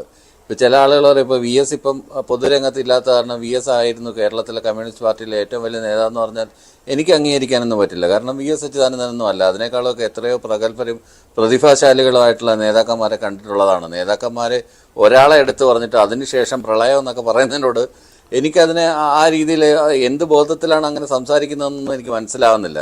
വി എസ് അനിഷേധ്യനായ നേതാവായിരുന്ന ഒരു കാലത്ത് വി എസിൻ്റെ ഒരു പരിധി കഴിഞ്ഞപ്പോൾ വി എസ് പാർട്ടിയിൽ നിന്ന് ഒഴിവായി. വി എസ് ചെയ്തിട്ടുള്ള പ്രവർത്തികളൊന്നും അത്ര പുണ്യപ്രവർത്തികളൊന്നും ആയിരുന്നില്ല ചെയ്തത്. ഈ നിഷ്കരണം, ഈ വെട്ടിനിരത്തലും പാലക്കാടൻ തീക്കാറ്റും ഒക്കെ ഓർമ്മയുള്ളവർക്ക് അത് കൃത്യമായിട്ട് അറിയാം. എം ലോറൻസിനെ അടക്കം വെട്ടിനിരത്തിയതാണ് ഒരു ഘട്ടത്തിൽ. അങ്ങനെ വലിയൊരു രീതിയിൽ ഒരു അതിൻ്റെയൊക്കെ ഫലമായിട്ടാണ് ഈ നടക്കുന്ന സംഭവങ്ങളെന്നാണ് ഞാൻ ആദ്യമേ തുടക്കത്തിൽ ഞാൻ പറഞ്ഞത്. അതുകൊണ്ട് ഒരാൾ വലിയ നേതാവൊന്നും ആവുന്നില്ല. അതിനു മുമ്പും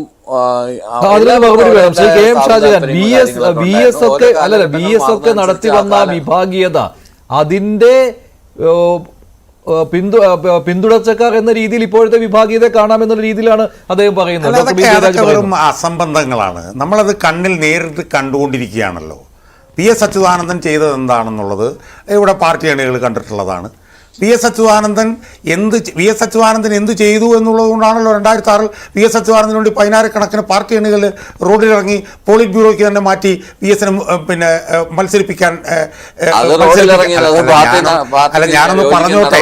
അപ്പൊ അതുകൊണ്ട് നേതാവ് വാഴ്ത്തിപ്പാടല് അതിന് പ്രത്യേക ചില PR ഏജൻസികളും പ്രത്യേക ചില വക്താക്കളും പ്രത്യേക ചില ആളുകളുണ്ട്. അവരാരും പാർട്ടിക്കാരൊന്നും ആയിരുന്നില്ല. ഈ ഓട്ടോറിക്ഷ തൊഴിലാളികളും ഇറങ്ങി ഫ്ലക്സ് വെച്ചിരുന്നവരൊന്നും പാർട്ടിക്കാരൊന്നും ആയിരുന്നില്ല. താങ്കൾ PR എന്ന് ഉദ്ദേശിക്കുന്ന മഞ്ജുഷേ, ഞാൻ പറഞ്ഞതും ആളുകൾ കേൾക്കുന്നുണ്ട്. ഇവിടെ ഒരാൾ ഇരുന്നു കൊണ്ട് പറയുന്നതും ആളുകൾ കേൾക്കുന്നുണ്ട്. അത് അവര് തീരുമാനിച്ചോളട്ടെ. ഈ പറയുന്ന ആള് ജനങ്ങൾ കേൾക്കുമ്പോൾ എത്ര ചെറുതായി പോകുന്നുണ്ടെന്നുള്ളത് കേൾക്കുന്നവർ മനസ്സിലാക്കിക്കൊള്ളട്ടെ. എനിക്കിപ്പോൾ തർക്കിക്കാൻ വയ്യ, കാരണം എനിക്ക് ഇത്തിരി തൊണ്ടയ്ക്ക് ഇത്തിരി ബുദ്ധിമുട്ടുണ്ട്. അതുകൊണ്ട് ഞാൻ ചെയ്യുന്നില്ല. എന്തായാലും വി എസ് അച്യുതാനന്ദനെ 2006 മുഖ്യമന്ത്രി മത്സരിപ്പിക്കാൻ വേണ്ടി ഇറങ്ങിയിട്ടുള്ളത് പാർട്ടി അണികളാണ് എന്നുള്ളത് ജനങ്ങൾക്കറിയാം. പിന്നെ വി എസ് അച്യുതാനന്ദനോട് കലിപ്പ് ഉള്ള ആളുകൾ അതിൽ പറഞ്ഞ് ചൊറിഞ്ഞ് ആ ബുദ്ധിമുട്ട് തീർത്തോട്ടെ. ഞാൻ അതിലേക്ക് വരുന്നില്ല. വി എസ് അച്യുതാനന്ദനെ ചൊറിയുന്നത് കൊണ്ട് ചിലർക്ക് ഇച്ചിരി സുഖം കിട്ടുമെങ്കിൽ അവർക്ക് കിട്ടിക്കോട്ടെ.